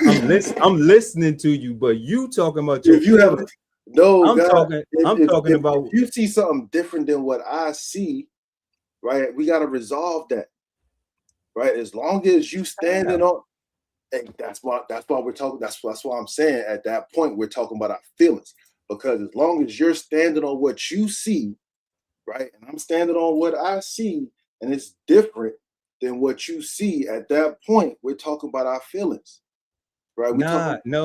You said that it was wrong for him to get shot, right? No, you said that the young guy hit first, right? Because he put the water bottles in his jacket. I said I didn't see that. No. I ain't say he hit first. You did say that. Where I said emblematically, he threw the first punch. Meaning that his actions, okay, if he wouldn't have done that, we could have, should have, he might not be dead. That's what we disagree at, right? You saying he did something, I say he didn't do something. You saying he put the water bottles in his jacket and took the water bottles out of his jacket. I seen that. I didn't see that. I saw him put the water bottles to his body and put them back to the damn thing. That's what I saw. Right? So that's what I'm saying, God. You and I saw the same video, right? You from your spot, me from my spot, saw two different things, and those two different perspectives made you and I feel two different ways about the same incident. Nah, I ain't feel nothing different, God. I'm telling you, I ain't feel nothing different. I'm saying I'll even rock with you. I'll rock with your vision. Even if he didn't put it in his hoodie, okay? He took it out and he put it back, okay? From what I know is, I don't see people going in the store, loading up stuff, putting it back on a regular basis. That's not normal, okay? Especially if you go into that store all the time and you in the hood. So you know these things. You know that these people be tripping. So when you go in there, why go in there even playing with them people? Okay? That's what we differ. I hear what you're saying. So you saying it's okay to go in there and play with them folks? See, that sound like feelings to me, God. That's not feelings. I'm asking you a question. It sound like I don't know. That sound like feelings. That sound like I don't know. That sound what I think should happen is those folks shouldn't have stores in our communities if they can't deal with our people, right? And historically, wow, that's crazy though, God. Historically, right? Like if you worried about if you worried about your store getting robbed, I think you either need the highest security or don't have a store, because stores get robbed, or they might not, right? Like I don't think that Shorty hit first. I think he went into the store. Like what you say you don't see all the time, I do see all the time, right? I participate in, like I said, I don't know what I want when I go to the store all the time. So it's nothing for me to walk to a store, to a cabinet, open that joint up, pick something up, go to someplace else, come back, put that joint back, grab something totally different, right? And it's not because I'm not purposeful. Like I went to the store because I wanted something. What did I want? I don't know yet until I get there. Maybe the advertisement and the marketing might entice me, then tell me what I'm craving, because I'm craving something, right? Because I'm socially integrated into this society that got me fucked up, got me messed up, got me a bad diet, nutritionally, mentally, spiritually, all that, to where I went to the store, don't even know what I want. Like it happens all of the time. I see it every day, God. Hey, I'm saying, but every day it don't cost somebody their life, right? That's not my point. My only point is, Okay, then. my only point is, you and I saw an incident two different ways, right? And we don't have nothing in our culture that helps us resolve our differences. So all we're left with is what is our feelings. Even if you choose I'm not not to, left with no even if feelings, though. even if you choose not to feel no way about it. Yeah, I don't feel no way about it. I don't feel no way about it, God, at That's all. the feeling, God. Nah, no, it's not. It's not no feeling. What I'm looking at is that the action, every action has a reaction, and you don't know what it's going to be. So then I have to go to this. Then I have to go to this, and this ain't even where it's even. I'm not trying to justify anything, God. All I'm I ain't talking, justifying nothing. I'm only talking about a difference of perspective is all I'm talking about. Right, but you calling it feelings, and I'm saying yes, it's perspectives, but it ain't feelings. I could rock with that. And what I'm saying is simply that every action has a reaction. So if we can sit up here and talk about all these other things that make sense too, then it's only somebody's feelings that says, oh, nah, we can't talk about the fact that maybe if he wouldn't have did that, then that reaction then he wouldn't have been in that situation. And that's what I'm saying. And I'm saying if we take all the feelings out of it and we look at all the wrongs, then now there's a full accountability, and we say, okay, well, what could he have done different? Not try to put myself into the shoes and be like, well, I do this all the time too, because I don't. You know, some people do, like you said, which is fair, but I don't do that. So I'm looking at it from the perspective of I don't do that, you know, and I'm not looking at it like it's bad. I'm looking at it like, guess what? He got killed behind it. That's why I'm asking the question, God. Like, he got killed behind it. You know, I'm not willing to, now that I seen somebody get killed behind it, I'm not willing to go do it because, you know what I'm saying? Like, that's, yeah. So, nah, I can learn from other people's mistakes. I'm not walking around like I wish a mofo would, so I'm going to go do it too. But is that, I dare somebody to try me. Like, nah, I ain't on that, fam. But God, like, so if you do see a thing being done all the time and participate in the thing all the time, and then a person, some random person someplace else dies behind doing the thing, does that person become the rule now? They become an example. I think the person that did the shooting should be the example, right? Because there's all an example. It's all an example. But if you have more examples of doing the exact same thing or seeing the exact same thing being done, and no store owners chasing nobody out the store or shooting nobody, then you got one person that says, you know what, I can't handle this for whatever reason. This same person got 3 incidents or 3 different shooting things about the same thing. Like, I think that all the other evidence, if you got 99 other things of no issue, but one issue, I think that one issue comes to, like, I don't know. I think they the outlier over here. Not the little boy that's died, but the murderers. Okay, but that's what I'm saying. So, like, that was wrong too. All right, that was wrong too. Like, that was totally wrong for that little boy to lose his life over something so. But what did the little boy do that was wrong? That's he went into a store that he knows has a history of nonsense because he live around there, because he from there, because he from that hood. They probably go in there and steal all the time. So he made a choice that day to go in there and play with them people. That's what he did wrong. And you saw that on the video. Yeah, he was playing with them. Yeah, he played with them people. He walked up. He played with them people. Yeah, he did. That's the only thing that we differ on. Yeah, I think he played with them people. I don't know that. Like, that's from me being young, going in the store stealing, going in the store doing stuff. You know what I'm saying? Just like I think Trayvon beat the brakes off George Zimmerman. That's why he got shot. Because I used to be a little young jit talking about can't nobody tell me nothing. You know what I'm saying? If I would have seen you, God, and I was 16, 17, and you was trying to straighten me out or trying to give me some positive advice, I might have told you, F you. You know what I'm saying? Real talk. Yeah, but You know, George it wouldn't have mattered. George Zimmerman wasn't giving positive advice. I ain't say giving positive advice. I'm saying I said straighten me out. I said straighten me out. Think George Zimmerman was trying to straighten out Trayvon Martin? If you was being nosy, bro, if you was doing anything, I would tell you what, you ain't my daddy. You ain't my daddy. You think that George Zimmerman was trying to straighten out? He was trying to be a he was trying to check him. Okay, so if you got straighten him out confused, he was trying to check him. And you think that was okay?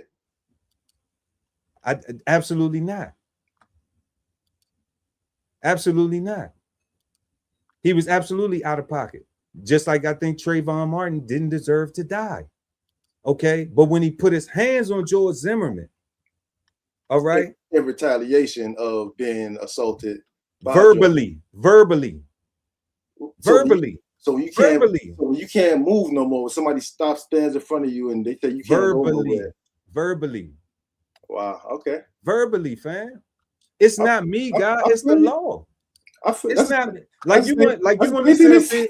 Like you want me to sit up here. Like you want me to sit up here and agree with my feeling of what I really would want to do in that situation. But I'm saying I'm mature enough to know better. Like I'm not a child. And I'm not going, and what I'm not going to do is I'm not going to allow my feeling, because I've done it. You know what I'm saying? Like y'all had to bail me out because of my feelings. You understand? So like I done been there and done that. I'm above that now. I know better. I know what it's like to let your feelings overwhelm you, even when you may think that you in the right, but you really in the wrong. Why? Because your actions are wrong within the law. The law that's what? That's already stacked up against you, that you didn't have no say-so in. And guess what? And you probably didn't even know when you committed the crime. Okay. So I'm not, so you ain't never gonna hear me say nothing about, okay, well, yeah, he's standing there, he blocking you off, he doing this. Man, I'm just gonna chill. That's what I'm gonna do. I'm gonna wait till the police get here. That's what I'm gonna do. Now, if you just shoot me in my head, if I can't run, if you're blocking me off where I can't run, I can't go nowhere, then guess what? I'm just gonna wait till the police get here. I ain't tripping. Especially if I ain't doing nothing illegal. I feel you, God. I don't agree, but I feel you. If I ain't doing nothing illegal, just like that dude, you sent that thing for that dude that was getting patted down in the store. And what I say, okay, that's messed up. But now he has a choice not to go and spend his money in that establishment anymore. Now, if he chooses after getting treated like that to go back into that store and spend his money again, then that's on him. That ain't, you know what I'm saying? Like, and I don't care nothing about it. I don't care nothing about it for real at all, because he made that choice. It's just like we got a story tonight we're gonna get into with the flavor bombs.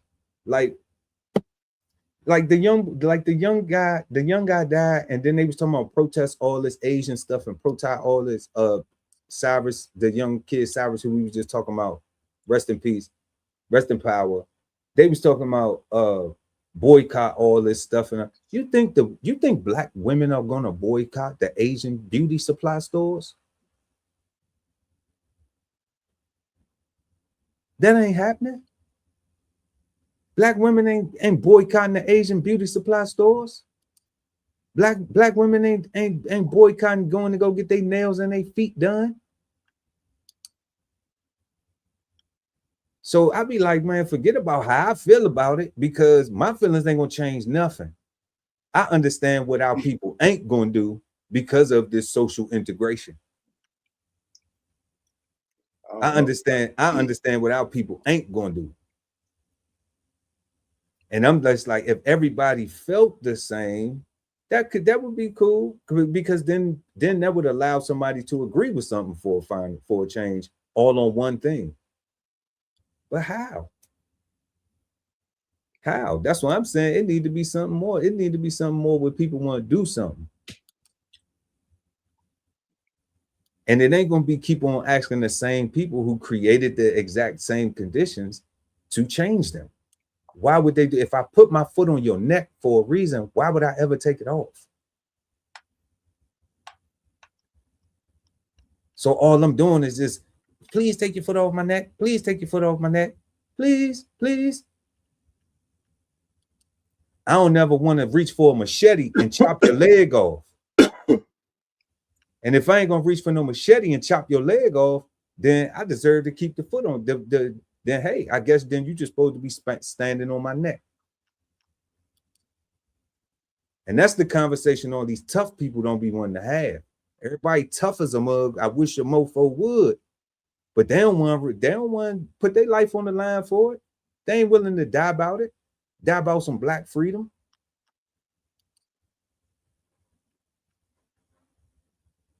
So that's why I ain't on it like that. I'm like, man, we got to be sharp.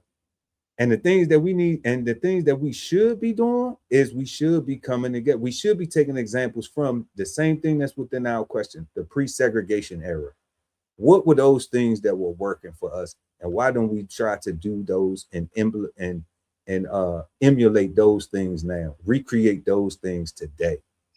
That's what I was saying, God. That's why I was trying to talk about feelings, because if we don't address feelings, the only thing that's left is to actually go back to being really segregated, and that wasn't by choice, that was imposed, right? And in that imposition, our ancestors made a decision to come together, like, and that's what I'm saying. Like, if this don't feel like that, then there's no other way for us to come together, right? And that's why.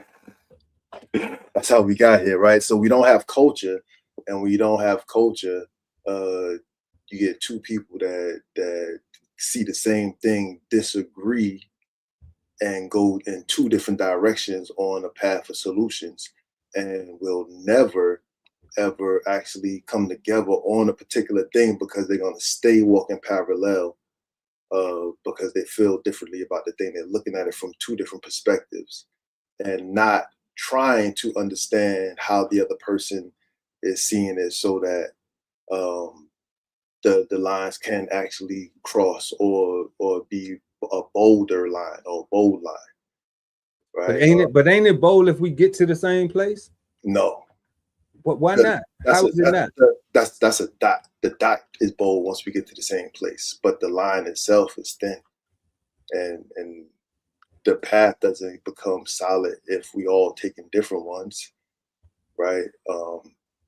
Again, lack of culture. Culture is this is repetitive, it's symbolic, it's something that is passed downable, right? Again, that roadway is a solid lane that we can all ride with our horses, with our tanks, with whatever kind of vehicles we have. But if we all take different paths, and I got this little thin road over here, and I'm telling a bunch of people, and I'm telling people, hey, I got the way. You telling people you got the way. Everybody telling everybody they got the way, and we're in the world of influencers and algorithms, and who says they got the way, the best way. And now everybody go that way, and it's a flimsy road. And in fact, it's the completely wrong road for you to be on. It just looks like it might be the right road because everybody say it is, because nobody's addressing their feelings actually. They're just having them and either crashing out or going to be by themselves, right? We're not actually addressing our lack of feelings, and why don't we care about these things, and how come when we can have a conversation with somebody, we can discard the other person's feelings as if it doesn't matter, but still want to have a conversation. Like, that's important. Right? Yeah, that's fair. Yeah, you can't discard another person's feelings, but that don't mean you have to agree with them, though. It's never about agreeing, right? It is. But if it's on the path, like you saying, like, how does that don't make sense, God? If it's on the path to the same road, then we got to agree that we both gonna take this road to get there, right? Because you say there have to be a road. If not, if you saying I'm bringing tanks and I'm saying, well, I'm riding a horse, I don't need that road, the tank road. You need a larger road to get to the dot. I just need this path right here. I'm still rocking with you. Yeah, But you might need a tank road. I just might need a trail. You see what I'm saying? No, you're not rocking with me. We're gonna end up in the same place, right? You're on your own road with your people in your lane, rocking with people that rock with you. No, if I'm on a horse by myself, you by yourself, right? But I'm saying, but I could be running point because your road is big, all right? And people hear you coming. But I could be traveling on foot in the trail leading point. If you understand what I'm saying? But if you're running point, that means that we're already together.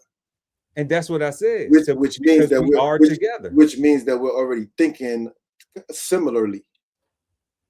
That we're trying to get to that same point.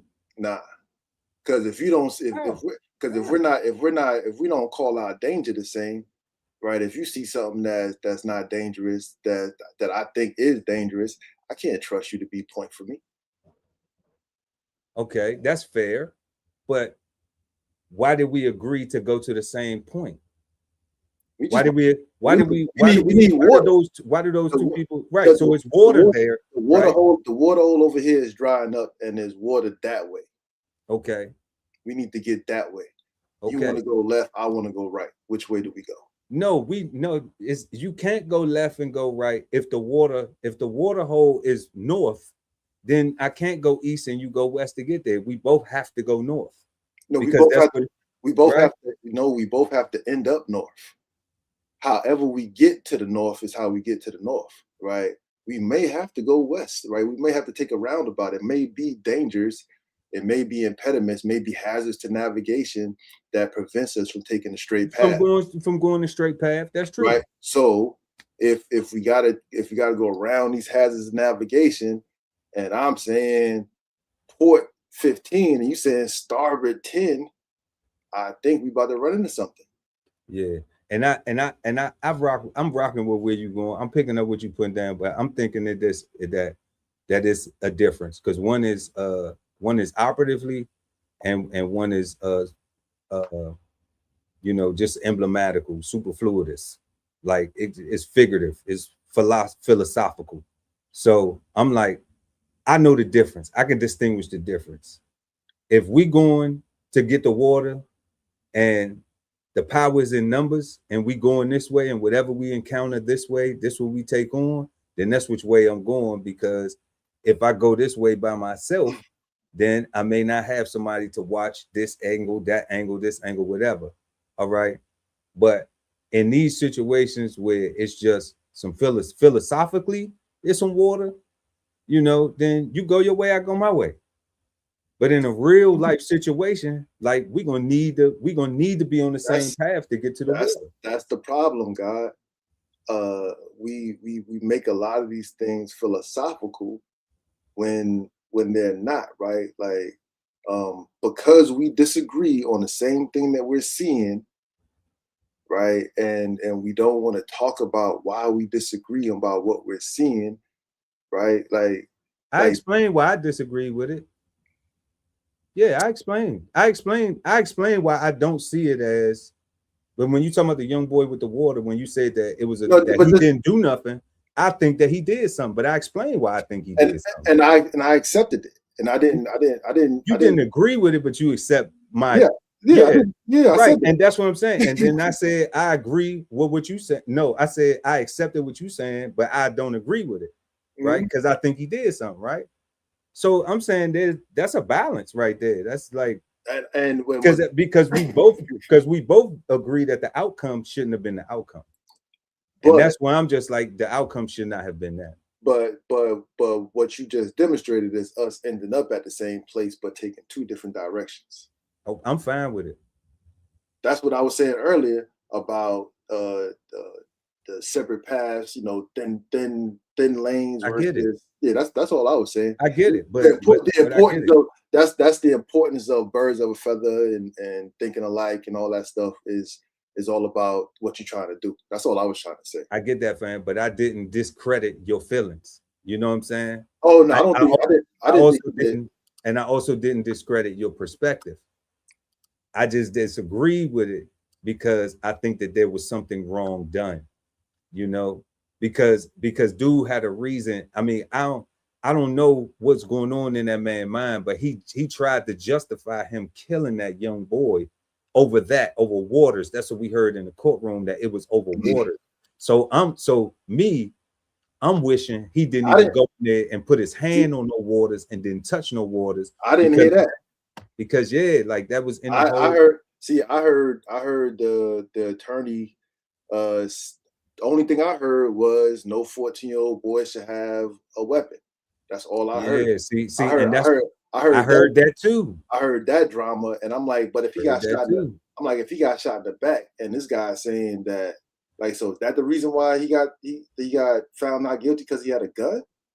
Like, that's what I'm saying, right? Like, so I gotta listen to everything. Like, that's what I'm saying, God. It's not you and me, right? Like, because like we know each other, right? It's just no, but I'm saying though, God, like I gotta listen to everything though. That's why I don't just focus on that stuff like you talking about, because that part right there had me pissed the F off. You know what I'm saying? If I just focus on that stuff what you was talking about, that'll have me pissed off. But that's why I had to listen to everything. And it gave me a better understanding of where, like, okay, now, of course I don't agree with the outcome. But now it puts it in perspective of why he thought that was okay. See, that Asian dude thought that was okay because he thought the little boy stole water. Okay. That's the reason why in court they was there talking about that he was on trial for shooting a young person for allegedly stealing water. That was the whole narrative. I heard a different narrative. I heard the narrative about the gun. That's what I heard. I heard the narrative. It wasn't about I heard that he shot this young boy because he thought that the young boy pulled the gun on his son. It wasn't that. So that's what I'm saying, God. Like, it wasn't that. When we hear two different things about the same thing, we have to be. We need a community space where we can acknowledge. Right? We're talking about social integration, right?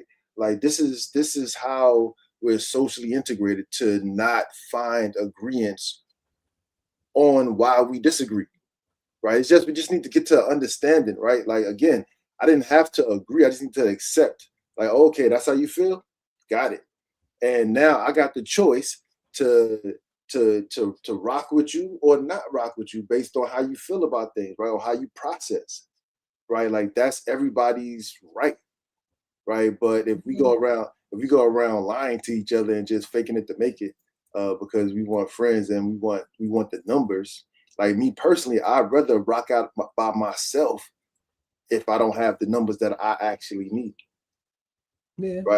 Right. Like I don't want anybody around me just so they can check a box. Like, get out of here with that shit. Right. Like for me personally, like I need what I need. And yeah. And if you're thinking differently, I definitely don't need you over here, because that's not you specifically, just the university. Yeah, I get it. Yeah, right. Like, trust me, I ain't taking it personal. I know when we having a conversation and when it's general, God, you know, right? Like, because for real, like that, and that is a perfect example though of being able to have a difference. Yeah. In that, you know, in that situation. But that's why I said, like, I listened to everything, you know, and the key things that are the injustices, those are the triggering things. So understanding that those are the triggering things, you may keep hearing that stuff. You may keep hearing that over and over again, because they will highlight that stuff and highlight it. He shot him in the back. Okay, we know that. He said he had a gun, and they highlight that. Okay, what did he really do wrong? Did he really do anything wrong? Well, let's take a poll on how many people just go to the store, pick up stuff, blah blah blah. Let's take a poll on how many people go into an environment that they know that the owner be shooting people, like in your community. You know, like, why you even gonna go in there playing with them people like that? Like, why even do that? Like, don't even give them a reason. Why do we not have that in the front of why? What happened to don't give a person a reason? What happened to that? What happened to that mindset? Everybody's so extra tough, but ain't willing to die for nothing. And that's the part that is sickening our people, because everybody want to be tough, but they need to be provoked to be tough. They ain't never been no wolf and attack. This is America. This is America.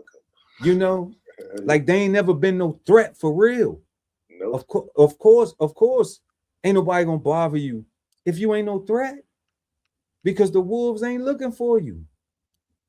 But if you've been a threat before, then yeah, you're gonna have the wolves come after you because you a threat.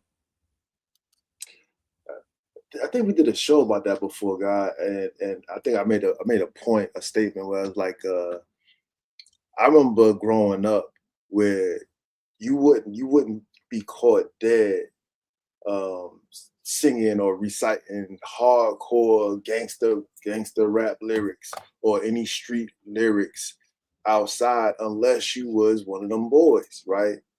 Because cats would 100% try you on that stuff back in those days, right? If they heard you just repeating a song, that it was like, oh, you living that, like you about that, like you had to do a thing. But we live in a society where the internet has made it to where everything is out there. So you got people, you got Martha Stewart and them crip walking, and everybody doing all kind of fugazi crazy stuff, and it's like all of this, like look at the little the 6ix9ine dude, everybody talking about is he a snitch or not, blah, like all this goofy ass stuff that's would have never happened before because people would have been too scared to attempt it, to try it, right? But now, like, because our good brother Cedric the Entertainer get, in the famous Kings of Comedy, make that dumbass joke about I wish a motherfucker would. Like, everybody walked away from that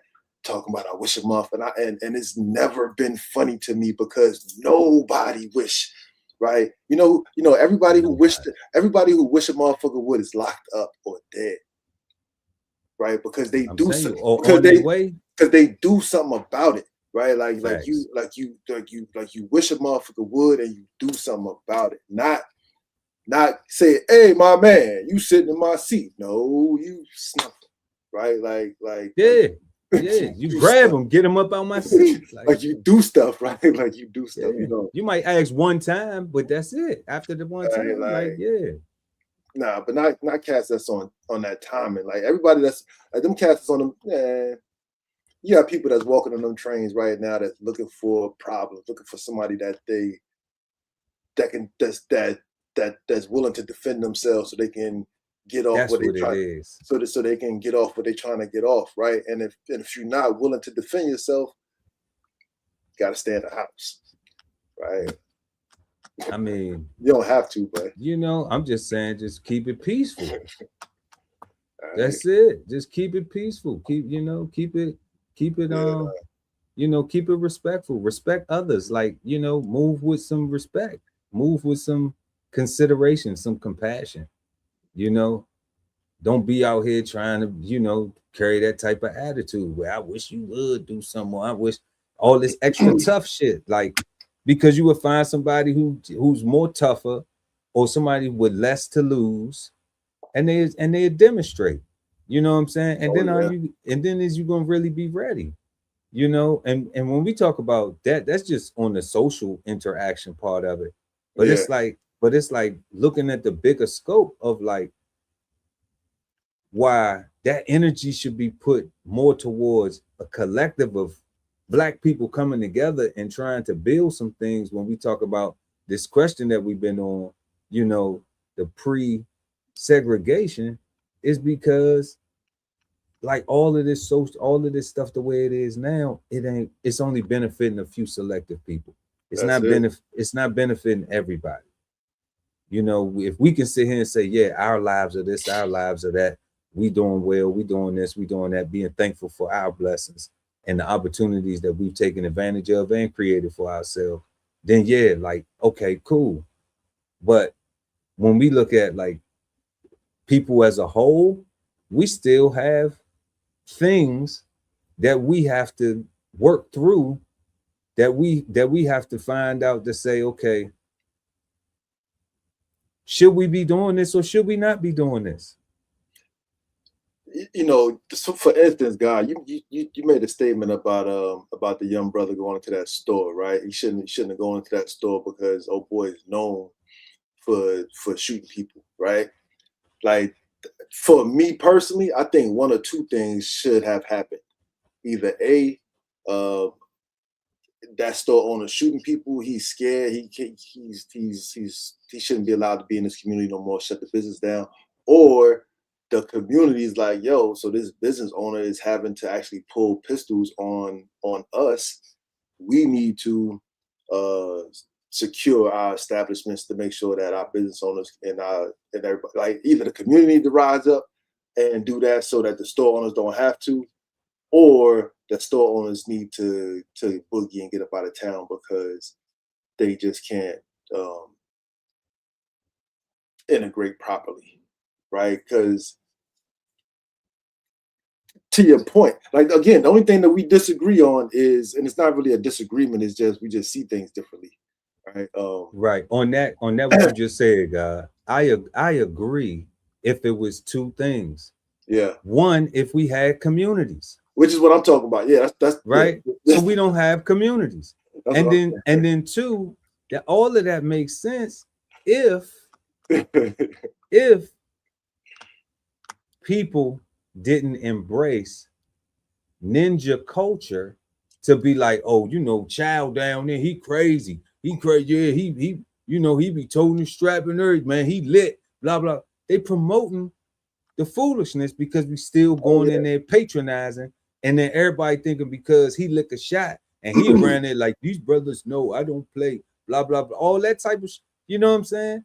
Taking the money in the community and going 40, 50 minutes away, living in a nice, way better community, you know? So if we stop supporting it, stop shopping there, okay, and buy the stores ourselves, right? Then yeah, all that'll work. But that's going back to what? Pre-segregation, when we thought like that, when we had our own gas stations, when we had all that stuff in our own, when we were encouraging each other to own this stuff in our community, not worried about how we gonna get treated or how we pose to act when we go in the store. If all of our traumas, they supposed to identify with it when they not even from here and they just in the community making money off of it.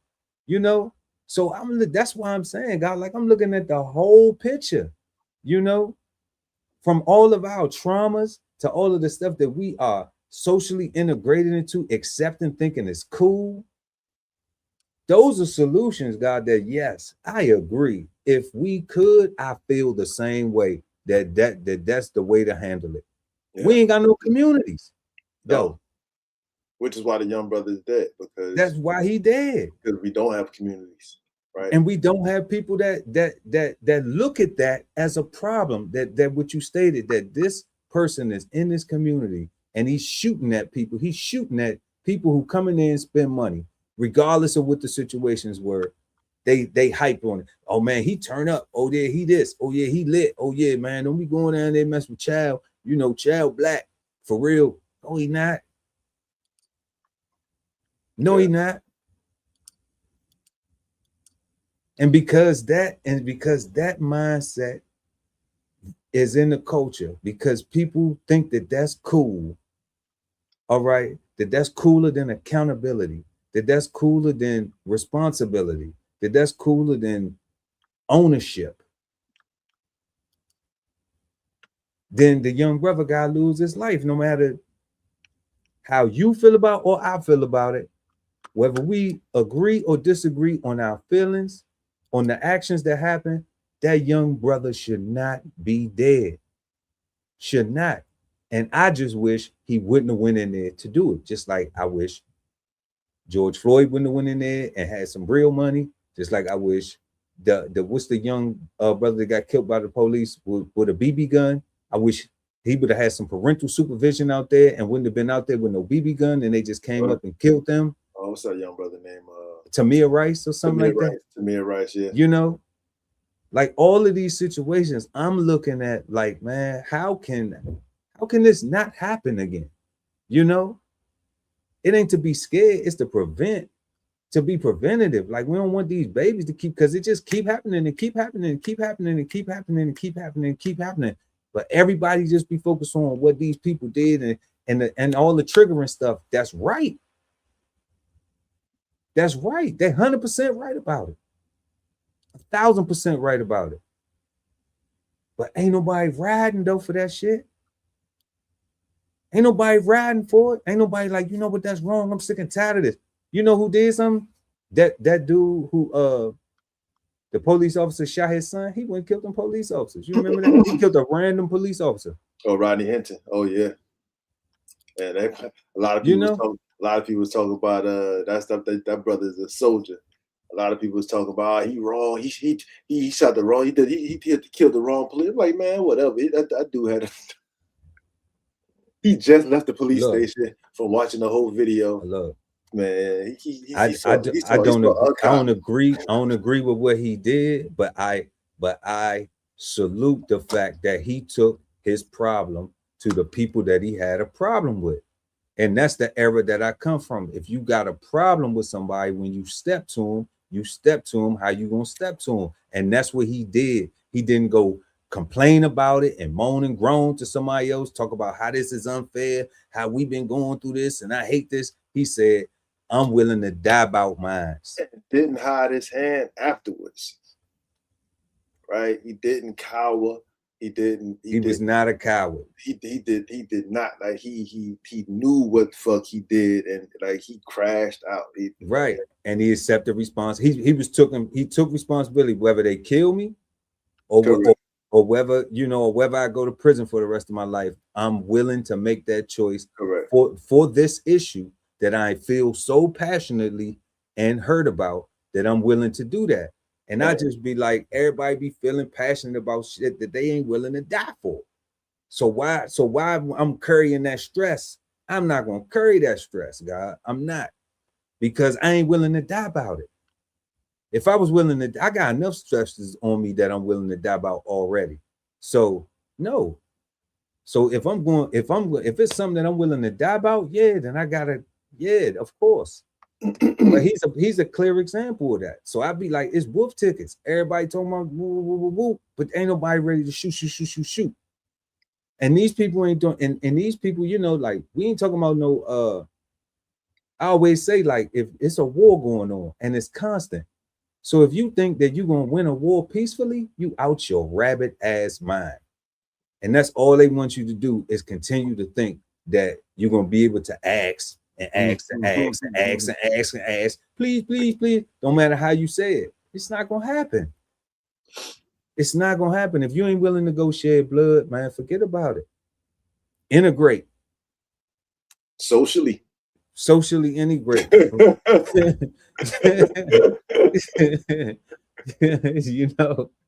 Like, for real, like, because the only other way is, let's go to our full question. Does social media encourage social integration or social separation? Why not?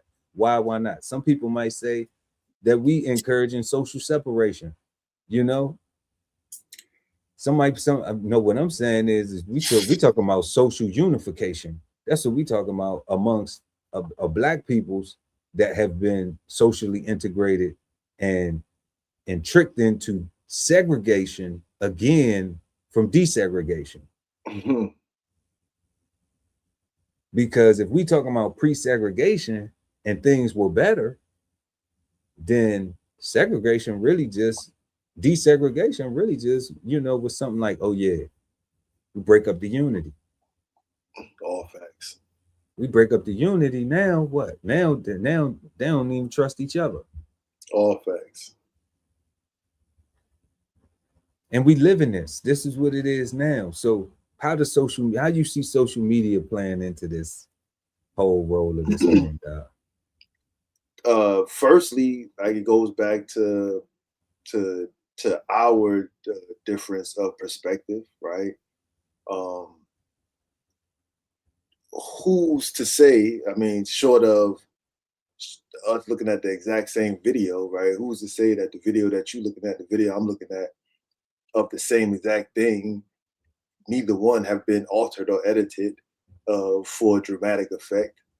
Like, So that's the first thing. But then when I think about the going back to what you're saying about these feelings and nobody's out here, trying to actually do anything about it. Like the Candace Oweses, the Chud the Builders, all these different types of people, even all the videos of the Karens and all that stuff. I don't know. I feel like social media is telling everybody to stay away from each other, right? It feels like when you see somebody on some random, for you video, whatever, right? Somebody minding their business in a park, just so happen to be sitting there and recording themselves meditating, or recording themselves playing the guitar, recording themselves doing whatever. Some nosy person, some George Zimmerman type person takes it upon themselves. So what they call them Karen takes it upon themselves to just interrupt you and interfere with what you got going on, only to just call the police. And it kind of feels like they really don't care if the police take you away or not. Like the whole point is to just disrupt your current happiness. Yeah. Right. Yeah. And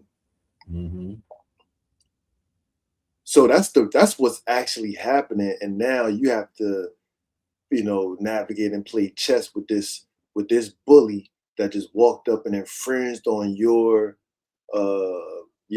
civil liberties and your freedoms and your rights, and answer their questions. Like me personally, I'm anti all that. Like I'm anti answering people's questions just because they ask me. I think that you need to qualify your question. Do you have the right to ask me that question? Do I have to answer that question? But that's just me, right? Like I'd rather have that conversation and walk away from you once I realize that you're a dummy. Right?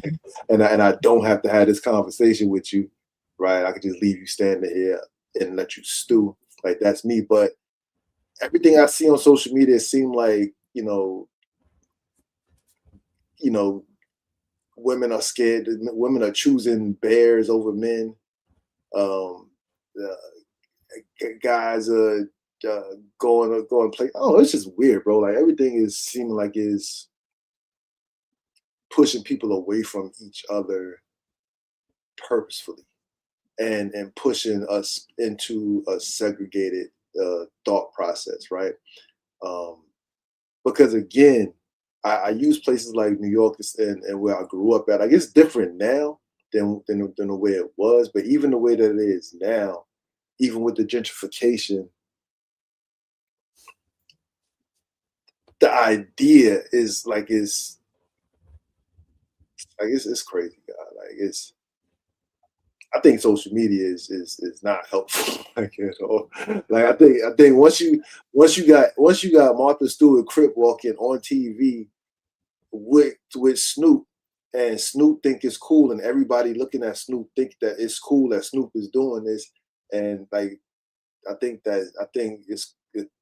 all of it just becomes corny at that point, and all of the gangsters kind of look like suckers, right? They just kind of look like, the old school bullies. Now they found a new way to bully people. Like it's just weird, bro. Like I don't like it. Like social media is not, for what I see, like it's not helpful. It's not bringing us together where it could.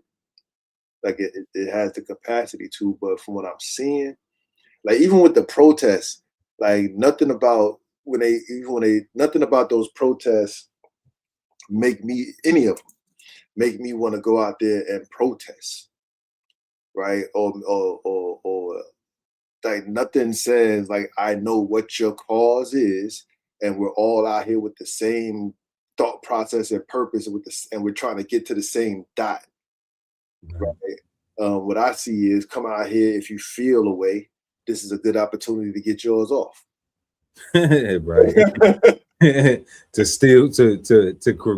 commit some break-ins, some little vandalism will get you a like little, under the guise of protest, right? And it's like, you know, so they use social media to gather people, but it's really to break up the fabric of our society, and it's just disgusting from my perspective, right? So yeah, that's what I got. God, I think it's separating us. Yeah, I think so too. That's where I was leaning. You made an excellent point, as always. But those riots and that stuff, I always am disappointed when I see Black people come together in such a powerful force for such a useless. Yeah, right. You know, like I'm like, you know, I'm watching it, you know, I'm catching it, and I'm just like, damn, like, you know, people coming together, like, okay, what's going to happen here? What is this? And then it's just like, oh, it's just vandalism and looting and That's it. thievery and, you know, and destruction of, you know, the things in your own community. And it's like, and I could see if it was like, okay, it was like a happy medium, or it was a purpose other than just destroy. It was like, we gonna burn it down. We don't care if they get the insurance money. We gonna burn it down so we can buy it up cheap. Keep burning it so they'll leave. So they'll leave, and then we gonna build it, and then it's gonna be ours. That's what I said. Make the child uninsurable. Right. So it's kind of like a reverse Tulsa, Oklahoma. You know how they kept burning us down, we rebuild it, burn us down, we rebuild it, burn us down, till we just got tired of rebuilding, and then now it's correct. You know, so it's just kind of like if I saw that happening, then I would be like, okay, yeah, I'm gonna go out here and burn something so we can, you know, I might participate, so that way we can, you know, crowd fund and get some and own these properties and, you know, and be able to build these communities up. If that's how we have to get the people out, if we can't just be like a peaceful protest would be like, just stop spending money there, you know. But I understand how a lot of times in the communities, people don't have resources to travel to go to other places to be able to spend the money. You know, the stuff that's right there in the community is convenient, so that's they have easier access to it. But then it's just like, then it's that double thing. That's that well, why would you do that when you burn it down? Now that stress is automatically put on you to have to go and find those resources outside of the community somewhere else. So it's like, what's the point? Like, you know, that shows you when it's just it's overcharged with emotion, and there isn't any strategy behind the execution of these things. Let's see who we got over here in the chat. We got somebody in the chat right now. Are you familiar with the term color revolution? Oh no, let us know about it. Roger Dodger Esquire. You know, let us know about it. Let us know about the color revolution. You rocking with us. We appreciate you rocking with us, Roger Dodger. Smash that like button, please, and thank you, Esquire. But yeah, and right now we are on our fourth question. Does social media, where we at right here? Does social media encourage social integration or social separation? Why not? So yeah. Yo, on your disappointment, God, like this is why I feel like we're doing this show, right? Because, you know, we use these words all flippantly, and I think what your problem is ultimately, and what my problem is the same problem. Like, they use the word protest for riots, right? For riots, yeah.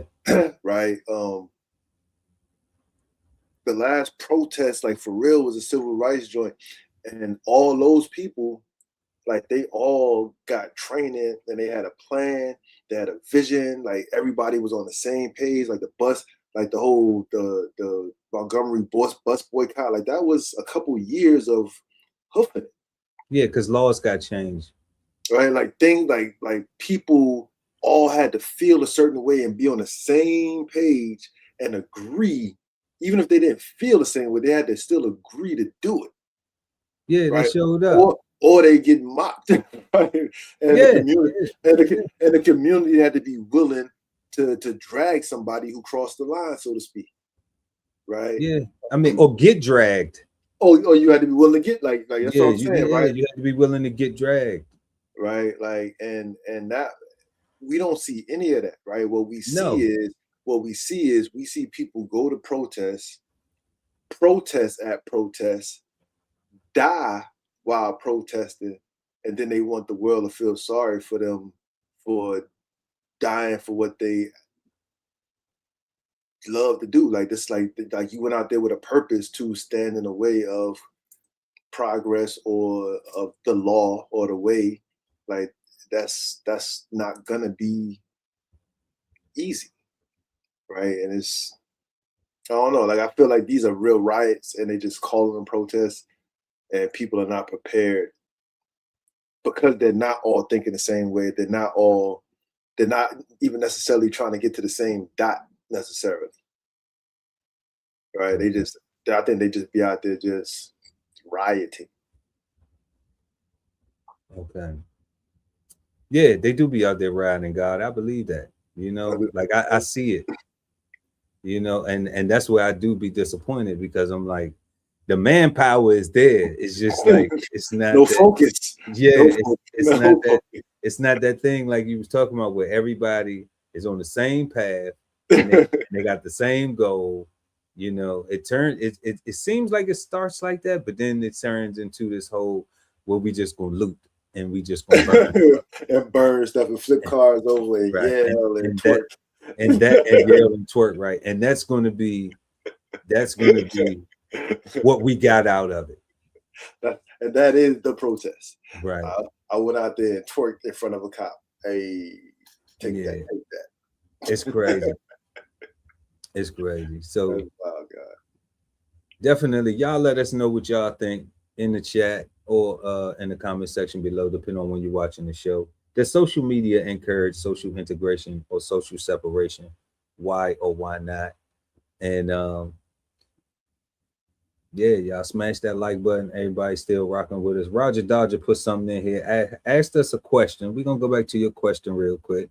Are you familiar with the term color revolution?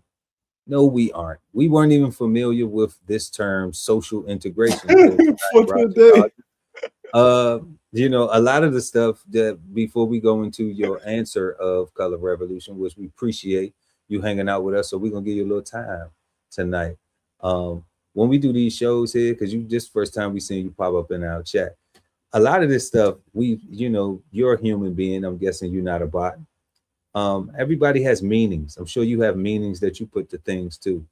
So that's why we have these conversations, and because people will have meanings to stuff like we have meanings to stuff, and we don't have a level that we meet on to balance the communication.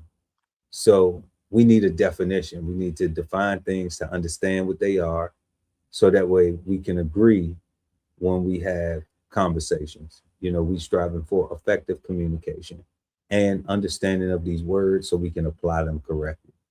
All right. So we didn't even know what social integration was. Now, we would like, when you come into the chat, to have a conversation about what we're talking about.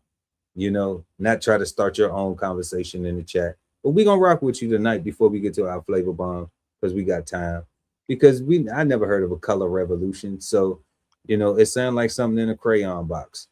So we're going to check it out. So it says, so Roger Dodger Esquire says, a psyop of mass protests and political movements designed for desired cause other than what the professed mission of the so-called movement, typically used in foreign theaters, but also domestic. Okay. So Is that what those things were? You know, those is that what we're witnessing now when we see these riots that are disguised as protests? You know, is it a psyops of mass protests and political movement other than what the professed mission is, you know? Because that's what it looks like. That's what it You looks know? like. So thank you for that. We know what to call it now. It's a color revolution. Okay. Sounds like something on a Paris runway. That's what it sounds like. it sounds like a Benetton ad. It sounds like a Benetton commercial, you know, or Adidas commercial, or Polo commercial, or something like that. You know, sound like a clothing commercial, a color revolution, maybe a Swatch, a new Swatch edition, the color revolution or something. You know, that's what it sounds like. But either way, having the term of it and understanding what it is, I'm still disappointed with these things. Yeah. You know, and they are a complete waste of time. You know, yeah. You know, I think it's a complete waste of time. Yeah, would you say exactly? You were talking about the protests, hence why I brought. Yeah, we know the U.S. government revolutions all over the planet to accomplish their geopolitical goals. Yeah, we do. You know, it's a whole lot of stuff that the U.S. government do. You know, like telling Black Americans, you are not going to get reparations ever. It was legal. What do you mean? and no apology will come with it ever, because we made the laws, like the guy just said. So it was legal when we did it. You know, so that's crazy. Tough booby. Tough booby. And we're gonna go ahead and jump into tonight's flavor bombs. Let's get it. Flavor bombs presented to you by DBCHEFTV. All right, so real quick, we got U.S. public school teachers and staff face nationwide layoffs. Then we got new research suggests that cannabis is not beneficial medically. And then a very sad story: a 1-year-old dies after police shooting to a car at Walmart. Never police shooting.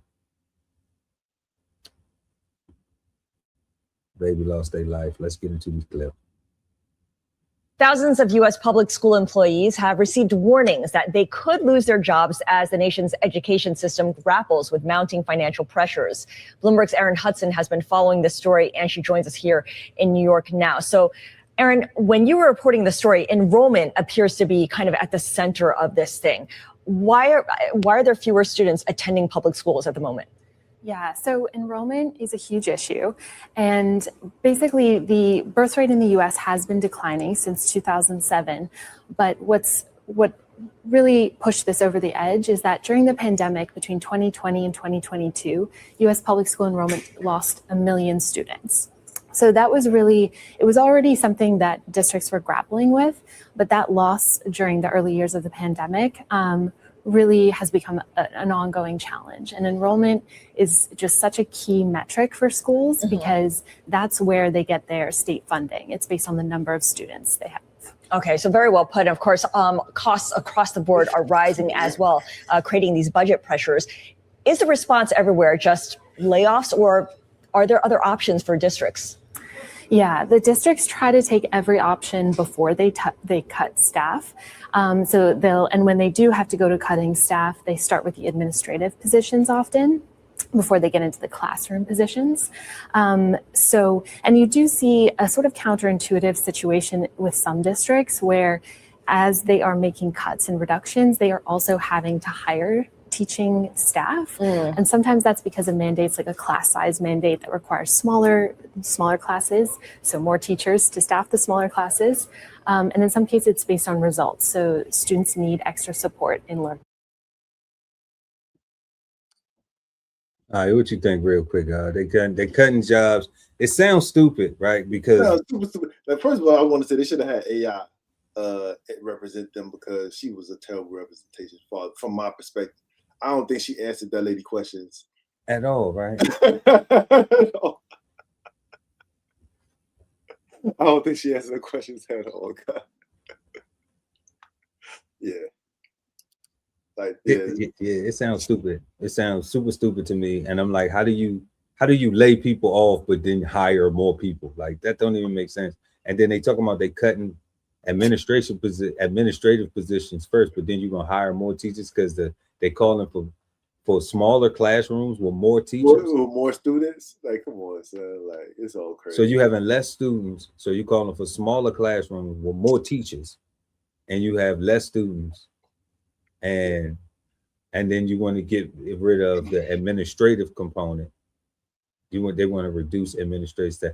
You know, the first thing she said was which I know is all BS. She said, what do you think the problem is? She said, well, you know, the negative birth rate. Like, negative birth rate. And then she followed up with COVID, the pandemic, and didn't say anything that actual people are choosing to homeschool their children. None of that, right? Like, answer the actual question. Like, actually answer the question. Remember, we ran the story like the billionaires are making their own schools. Exactly, right? You know, so you see billionaires making their own schools. You see there are some Black people that have been making their own schools too, making their charter schools and things like that. You know, so it's a lot more other factors going into why you see a reduction of parents selecting public school for their children, because there are more alternatives and options that they think will empower their babies with some better tools than what public school has been doing, you know. And it would have made too much sense for them to say that. But answer the question exactly. Yeah, I figured the Cigarden Panel. I figured we had it covered. So, you know, social integration, y'all. That's what they do. That's what they do. You know, they want to send us to school to make us dumb, and then they want to ask dumb questions and then give you dumb answers, and you know, and make us think that she actually was smart. Right. And that's what we need to aspire to be, right? Like, I'm saying, no. Hell no. Hell no. That's crazy. New research into modern marijuana shows that with high THC comes high risks. Studies are calling into question the mental health benefits. Yes, with high THC does come a high risk. A very high risk. You get smacked. You might get stuck. You might get froze. You may eat up all the cookies. You may eat up all the ice cream, all the snack cakes, all the hog maws, all the grapes. Now they gonna roll you around the house. All the peanut butter and jelly. Yes, that's what it does. That's great. Benefits, especially for teenagers. This comes as marijuana use among Americans 12 and older has skyrocketed by 180% since the early 2000s. With us now is Dr. Mark Siegel, Fox News senior medical contributor and author of The Miracles Among Us, How God's Grace Plays a Role in Healing. Good morning, Dr. Siegel. So what are we learning from this latest research into cannabis use, and particularly as it relates to young people? Well, first of all, you hit a lot of it already. We're talking 70 to 80 million people now are using it every year. That's 4 times what it was 20 years ago. And they're not using the same product either. Potency is way up, and it's also variable. So you could have 30 to 40% THC content, the active chemical. Cap. Yo, son. Cap. Cap. Cap. Now we're gonna educate them. If it's infused, yes, but naturally grown, you might get 30, and that's damn good. Okay, 31, 32. I mean, like you had that strand can produce it. Like it takes the genetics to be able to get that, and then when you burning it, it don't hit at 30. Okay. Because the fire, you're burning it, it's on fire. So you're reducing that. You know, if it's 30, you're probably hitting something at like 21. Okay. You probably only smoking something at like 21, maybe 22. it's gonna lose about 10 to the heat. Because fire destroys everything. It'll burn everything up. Okay. So I ain't never seen a cannabis strain naturally grown with a 40% THC. Never. Smoking medical, still never seen that. Okay. So he looked like he lying though, God. He don't even look like he smoked. Like he dope. Like he don't look like he smoked. And he look like he looked like he would judge everybody that he was using for his clinical trial. Like he would, like if he was to do a test, like if any of this stuff was true, like it just looks so fake to me, bro. Like we gotta hit a cap. He the stuff he's saying though, because the stuff he's saying is wild though. Like it's stupid wild. In cannabis, and you don't necessarily know it. And the more that you use high potency cannabis, the more you need. That's the addiction piece of this. People get both psychologically and physically addicted to marijuana or to cannabis products. And you made a couple of other great points, Griff. That's cap. Marijuana is not addictive. Okay? Not from the use of the marijuana. It is not addictive. If you have a person who has addictive personality traits, then they will get addicted to no matter what it is. Okay? But marijuana is not an addictive thing. You can quit it and you don't go through any type of withdrawals. None. Zero. You can go for 20 some years and not smoke. And get around it and see people smoking and don't even be like, yeah, let me hit that or nothing. Now, I don't know how people do with other stuff, but I'm speaking from personal experience where I used to blaze all the time before I went to the military and then had to give it up.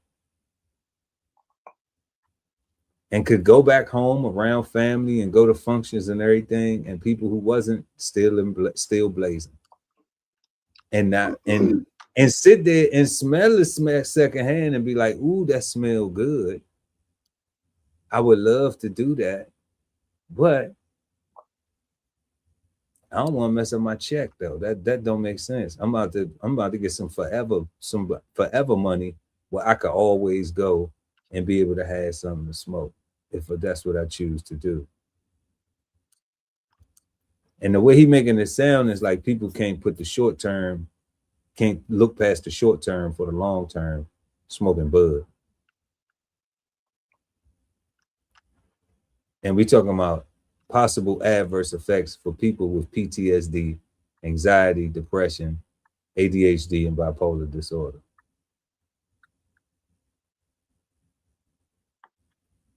I'm checking some of them boxes already. So, I'm just like, I got a few. You know what I'm saying? I'm checking some of them boxes already, guy. I'm just like, I don't know, man. I don't know. And it wasn't even me that said so. Yeah, I mean. Developing brain studies are showing is way more susceptible to the impact in terms of thinking and memory judgment than when you get older. And it's the developing brain, unfortunately, in our society that we're seeing most of it. And one more point you just made about these two big studies in JAMA Internal Medicine and Lancet show that a lot of these claims that marijuana helps with anxiety, depression, PTSD, bipolar disorder are bogus. It doesn't. Cap. That's cap. They help. 100%. They help. I wonder where's he getting this from? Help with that most of the time or almost all of the time. And furthermore, high potency pot actually increases your risk of mental health problems, especially if you have an underlying tendency towards anxiety and psychosis. We're seeing ERs flood with this problem. And, you know, let's look at the Americans' views on marijuana legalization. It has certainly changed over the years. Now we find that they want Americans that believe it should be legal for medical and recreational use. 54%, Dr. Siegel, and only 33% say it should be just for medical use. Only 12% say not legal. Do you think those viewpoints are taking into consideration the things you just mentioned about really how young people are and how potent this marijuana is? No, I don't think they are. No, I don't think they are. And parents should keep their youth off of, you know, smoking some cannabis, man, or if you're gonna allow them to experiment with them. That's all. Like I say, you know, I can't tell nobody what to do, how to raise their babies. But for that case like that, I mean, it's better to be safer than sorry. If you think they're gonna do it when they ain't around you, then you should teach them how to do it correctly, so that way they don't put themselves in a situation naively, or allow themselves to be in that situation naively, where now you have to go to the hospital. So education is the best tool. And I know it's a little bit different than what it was when I was growing up, because we didn't have the Fetty Wap. We didn't have Fetty Wap out here. We didn't have infused products. You know, we didn't have all of these different concentrates and all these different things that they talking about. You just had bud. So you either had some good bud or not. But I do remember smoking some bud that was laced with something one time before. That did happen to me. Okay, and I thought that I was the knower of knowers. That happened late. That didn't even happen in like my early youth. That happened in like the later youth. But that happened. So, but I knew it immediately because I didn't feel right. So, you know, it can happen to you and you know better, and it can happen to you if you don't know better. So it's one of them things, man, where now we have legal ways to obtain it. And I'm saying legalize it. All right. Because that's the safest way to go. Because buying stuff in the street, you don't know what you're going to get. It's natural for a salesperson to try to make a sale. That's a natural thing. But if you don't know somebody who grow, or you don't grow yourself, then I would say, you know, go to the dispensaries, because they checking that better than they checking the food. You know, that goes through a more stringent process than the food that people eat and consume.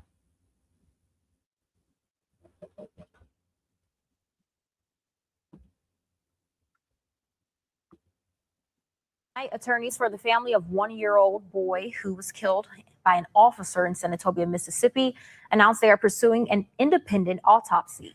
Earlier this evening, the Office of Civil Rights Attorney Ben Crump announced he and Memphis attorney Van Turner will join the family of one-year-old Cohen Wiley to make the announcement Monday morning in Senatobia, Mississippi. This is cell phone video from Walmart on Highway 51. The Mississippi Bureau of Investigation says this all started when police responded to a shoplifting call. According to MBI, 2 adults and a child jumped into a car, which then began driving toward officers. Investigators say an officer fired shots into the car, killing Cohen. One of the adults was critically hurt. Cohen's mother claims his body was taken to the medical examiner's office in Jackson, Mississippi, and she was told she was not able to see until his body was returned. Attorney Van Turner spoke with ABC 24 shortly after the shooting. He's calling for the release of body camera footage at the time of the event. We want to see the body cam footage from the officers. We also want to see the footage from Walmart, and the family is just wondering why The officer dispatched his service gun, knowing that there was a child in the car. This was a horrible tragedy. No 1-year-old child deserves to pass away from this earth like we've seen here in this case. So they're just asking for your prayers and they're asking for your support. The death of 1-year-old Cohen Wiley sparked protests and rallies in the community all week. Demonstrators continued to protest last night after gathering for a community prayer for the family. Meanwhile, in a new post to the city's Facebook page, the mayor of Senatobia posted a message acknowledging the community's pain in the days since Cohen's death. A child lost their life, and that heartbreaking loss has touched every corner of our community. My thoughts and prayers remain with all those involved. We're committed to transparency throughout this investigation. We remain committed to serving every member of this community with integrity, transparency, and respect. I recognize this is a deeply painful and devastating situation for our community, and I ask everyone to continue to treat one another with dignity and respect as we all navigate through this loss together. I ask for your prayers for all those affected as we move forward through this process. Today, the Walmart Supercenter on U.S. Highway 51, where an officer fatally shot 1-year-old Cohen, temporarily closed. Although the store has been at the center of the investigation, officials at Walmart did not give details on why the store was closed. Crazy story. Yeah, rest in peace to that 1-year-old child, man, like crazy. Yeah, rest in power to the young guy. That's crazy. Didn't even get to, I mean, no life lived. I don't know, God. And I didn't see nothing in that video to say anything. Like, I don't know. Yeah, I don't know yet either. Like that wasn't. I want to see the body cam footage too. You know, just off first take again. Like, you know, there's two things. You know, I don't think anybody should die over shoplifting. Second thing is, I don't agree with police officers using the tactic of them putting themselves in front of a moving vehicle and saying that you ran into them. Right? I think that that's crazy. I think they gotta have some discernment and some common sense that their human body might die if it get hit by this vehicle, right? That they standing in front of, right? And I think that if they make the choice to stand in front of vehicles to attempt to slow the person down, I don't think the person should get charged with running down police officers, right? Or that cop should then be able to say, oh, I was in fear for my life because I'm now taking the position of this person is coming at me when I stood in front of them. Like, I don't agree with that, right? So, but I didn't see any of that, you know. I'm just going based off words that I heard. I think anything that's ticketable should get a ticket. If a life is not in danger, a life shouldn't be taken. You know. So now a 1-year-old baby is gone. And the community is talking about they standing on business about their babies. Which I don't understand because I didn't see anything. So is there more videos going around? Like, is there more things being released for all those people to feel a way about something? Like, I don't know, God. I don't know. That's all I seen on the story, that, you know, Ben Crump is now involved and they asking for all the footage. You know, they haven't released everything because they probably doing, you know, their clean up. Yeah, you know, their due diligence. Yeah, they due diligence. You know, they probably doing that now because like you said, one, shoplifting. even if they were shoplifting, is shoplifting a shootable crime? Shoplifting. It's not a shootable crime, you know. Then we always say though, you don't know what that action, what reaction you gonna get. It was their day. Yeah. You know, so that's why I look at that like, but we still don't agree with that because I'm definitely with that. If you stand in front of a car, you know, like then you know your body, the human body is not gonna because if I stand in front of your car, right, like God, don't go, don't leave, and then you drive me over, you getting charged with something. You see? You know, it's crazy. If you stand in front of my car and I say, God, get out of my way, and you don't leave, you get charged with something. Like, see how that shit go? Like we just gotta, because you kidnapping me by not letting me leave, and now I'm vehicular homiciding you by running your ass over. You see what I'm saying? So you know what I'm saying? Like this. So that's what I'm saying. So like, if I'm standing in front of your vehicle and you run me over, and you didn't have to run me over, right? You could have backed up. Let's say you could have backed up. Let's say you couldn't back up though. They still gonna look at it like you didn't have to drive. You could have called the police and waited for the police to come to move the person. Okay, so I don't agree that they need to shoot. You know, like if you stand in front of a car, you know that the vehicle is a weapon that will harm the body. So you don't need to shoot. You need to get out the way. I do agree though, if the person is intentionally driving into you, that's a shootable vehicle. But if you put yourself in the way, I think that's a different scenario, is what I'm saying. But how do you not put yourself in the way when you're law enforcement and your job is to go get in the way? How do you know, like, so that's kind of that's going to go back to that what they have. I don't know if that's their job to get in the way. I think if that was their job to get in the way, it wouldn't be an extra charge. I think it'll just be a part of it, right? Like I think it was added on because I don't think it's going to be no charge. I think they investigating it now to find out what happened. But I'm talking about the charge on a person against the police officer. Right. Yeah, but that's attempted vehicular homicide. Correct. Right. That's what it becomes. Yeah. Right. But that's what I'm saying. Like, so if the police are so you in your vehicle, right? And the police officer is standing outside and they telling you to stop, don't move your car. Okay. And then you acting like you get ready to pull off.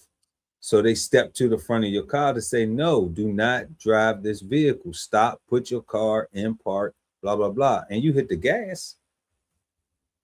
Like, are they in the wrong for stepping in front of your car at that point? So I think that they are in the wrong if they step in front of your car, if they didn't drop no spikes between you and them, because they are in danger. Like their body is not car proof, right? Like I think, like you got police out here that be stopping moving vehicles, like walk out to the street, tell them stop. I see it in New York, right? I think that shit is so crazy, right? Yeah. Because it's crazy because not that they don't have the right. I'm just talking about being human. If the person that you stopping is not paying attention at that moment. Yeah, God. Yes, they should be. Yes, everybody should be their hands on 10 and 2. I want to be treated human too, but unfortunately, we live on Earth. You know. But that human might not be paying attention, and you standing in front of their car talking about stop. And if they don't see you and they don't stop in time, I think that's your fault for getting hit. I don't think they hit you. I think you walked in front of their vehicle, but that's perspective, right? No, that's not perspective. I think that is that's how you feel about it. That's what I think that is. I think perspective because if they didn't have a badge, then they wouldn't have the authority to do that. And that would just automatically just be wrong and dangerous to everybody. Like, but family, I done seen that type of scenario and people go to jail in the vehicle. Yeah. You know, for hitting a pedestrian. Yeah. You know, and like the pedestrian wasn't purposefully trying to motion to them to stop or nothing. They just happened to be crossing the street and the person just, you know. So and that person still got charged with vehicular homicide if they died or vehicular manslaughter or something like that, you know, because they saying that, you know, your vehicle's a weapon. And I'm looking at it like, you know, police officers do have this thing called qualified immunity.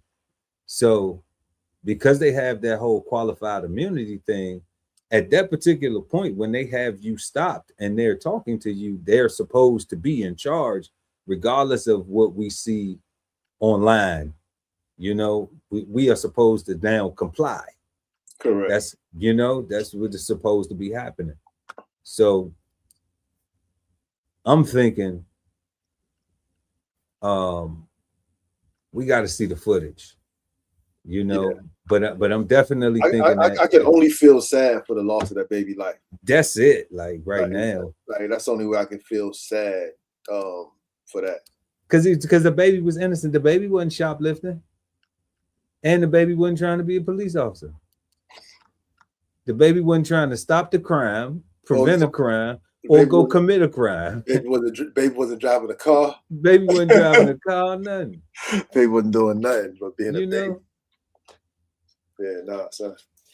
Yeah, and I'm like, shame on them grown folks for bringing their baby to go do some dumb shit. Maybe if they wouldn't have brought the baby, they ass would have got shot. If that's what happened.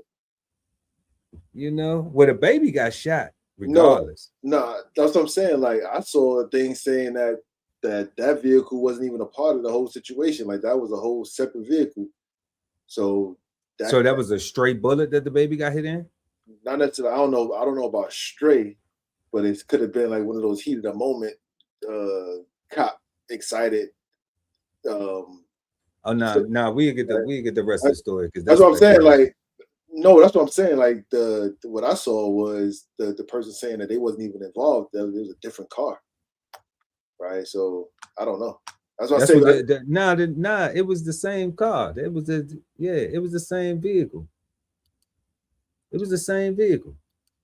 The vehicle that sped off. That's the car that the baby was in, right? I didn't know.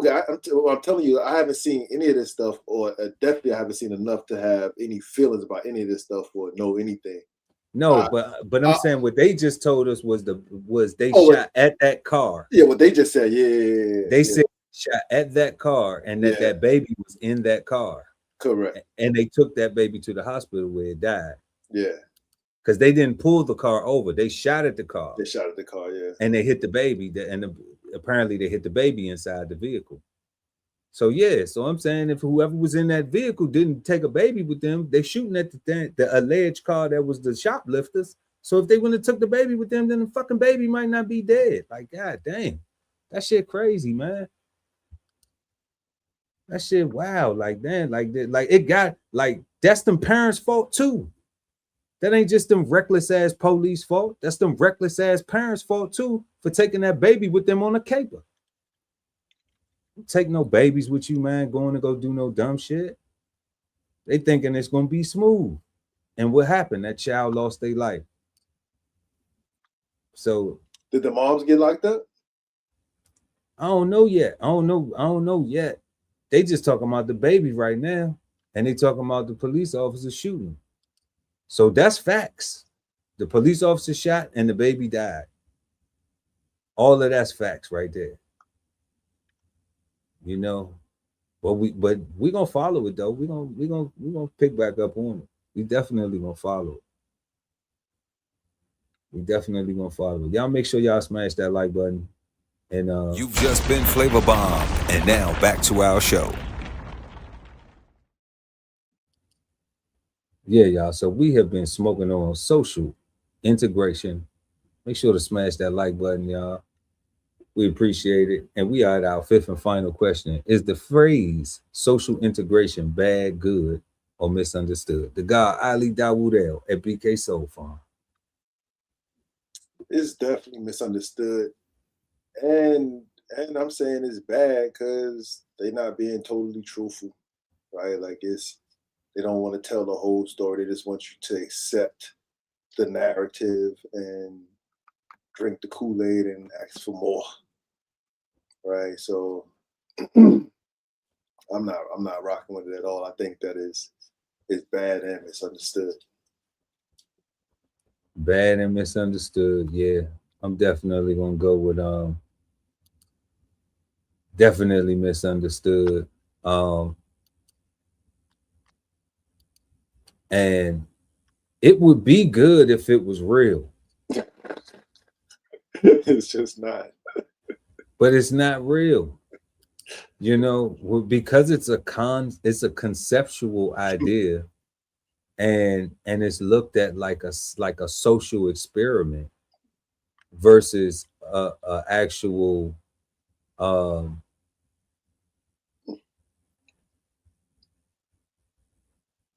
cultural blueprint for social success and prosperity, you know, because it's not that. Like you have to have rules and structure.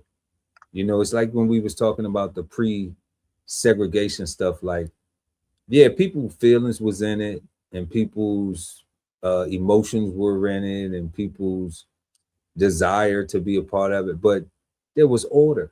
There was rules. There was things. We have to go do this.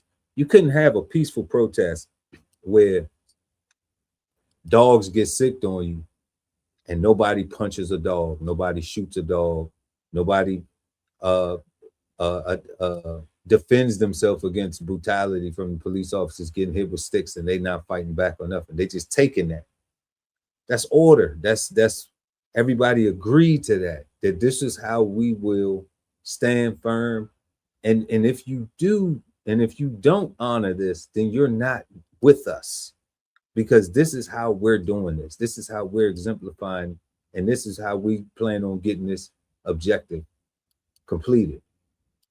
So it would be cool. It would be good if all of those things that they talked about with this concept of stable, safe, promotion and protection of all human rights, as well as non-discrimination, tolerance, respect for diversity, equality of opportunity, solidarity, security, participation for all people, including disadvantaged and vulnerable groups and persons. And it's no place like that exists on the planet. I'm unaware of it. So therefore, this shit is bad. 100% bad. And you know, we need to come up with something new. They need to come up with something new for this. This is a new thing. We you know, we only gave it a couple hours of studying, but just in them couple of hours, it's already something that we just like, you know what? I don't think we need this. You know, based on what we can compare it to, and how we see the lack of implementation of this concept currently. So y'all let us know what y'all think in the comment section below. And these were our questions tonight for our Smoke Social Integration. What do you think of when you hear social integration? Can a community or society be diverse without being socially integrated? Third, comparing pre-segregation with the present day, has social integration made things better for Black people in America? If yes or no, explain. Fourth, does social media encourage social integration or social separation? Why or why not? And last but not least, fifth and final, is the phrase social integration bad, good, or misunderstood? Please let us know what you think in the comment section below. We respond to all the comments. We want to thank everybody for pulling up tonight. Shout out to lovely ATV. What up, Bug? We seen you in the building. And also Roger Dodger, we appreciate you, Esquire. You know, hopping in the comments and chopping it up, keeping the convo active with us tonight. We appreciate that. Make sure y'all smash that like button. Also subscribe to the channel, hit the notification bell so when we go live, you never miss an episode of Cigar Sundays Live. Happy Father's Day to everybody out there. We got a few more minutes before your day is over, daddies. But you're a dad, so you're on call 24/7, 365, the real ones. All right. And we appreciate y'all and love all y'all. Don't forget, y'all, we had our winner tonight. Real quick.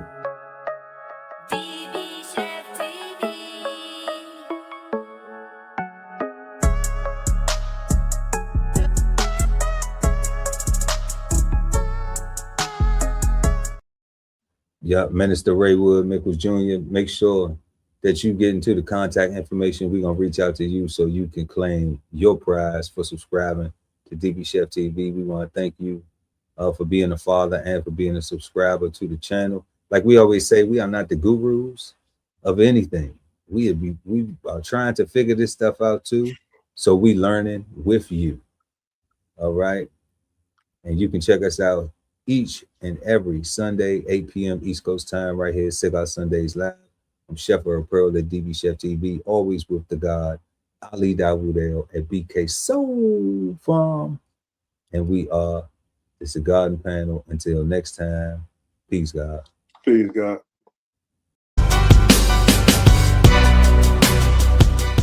This whole publication is all about going from nowhere to somewhere, right? Being able to stand on something so that you can travel in peace, right? So bksoulfarm.com, 1016 160 self-sustainability. Jump on the list and get yourself together, right? Because it is irresponsible to not even know what responsibility means. So get yourself together, food, clothing, and shelter, protection of that, support your interests, and live. Love ain't always easy, and we won't stop until we get it right. So bring that ass to the Love Speak podcast. Subscribe today and let your love speak at TLS Podcast. The Love Speak, now streaming on YouTube. If it's Friday night and you don't have a date, then brunch with the fellas is your spot, so don't be late. We go up at 9 p.m. with the trending topic news. Smash the like, comment, subscribe, and share the content. Don't be rude. At Brunch Fellas, now streaming on YouTube. You are the key to your financial freedom, so unlock your inner wealth with financial fundamentals at Bows on the Table. Subscribe today and never miss a meal at Bows Podcast. Bows on the Table, now streaming on YouTube. At the Veteran Kettle Podcast, we thank you for your service, support, and sacrifice to our country. Listen to real stories of adversity and triumph as we give our best to honor our vets. Subscribe today and watch episodes now streaming on YouTube at TVK Podcast, The Veteran Kettle. Sign up for the newsletter and shop merch and clothing at DBCHEFTV.com.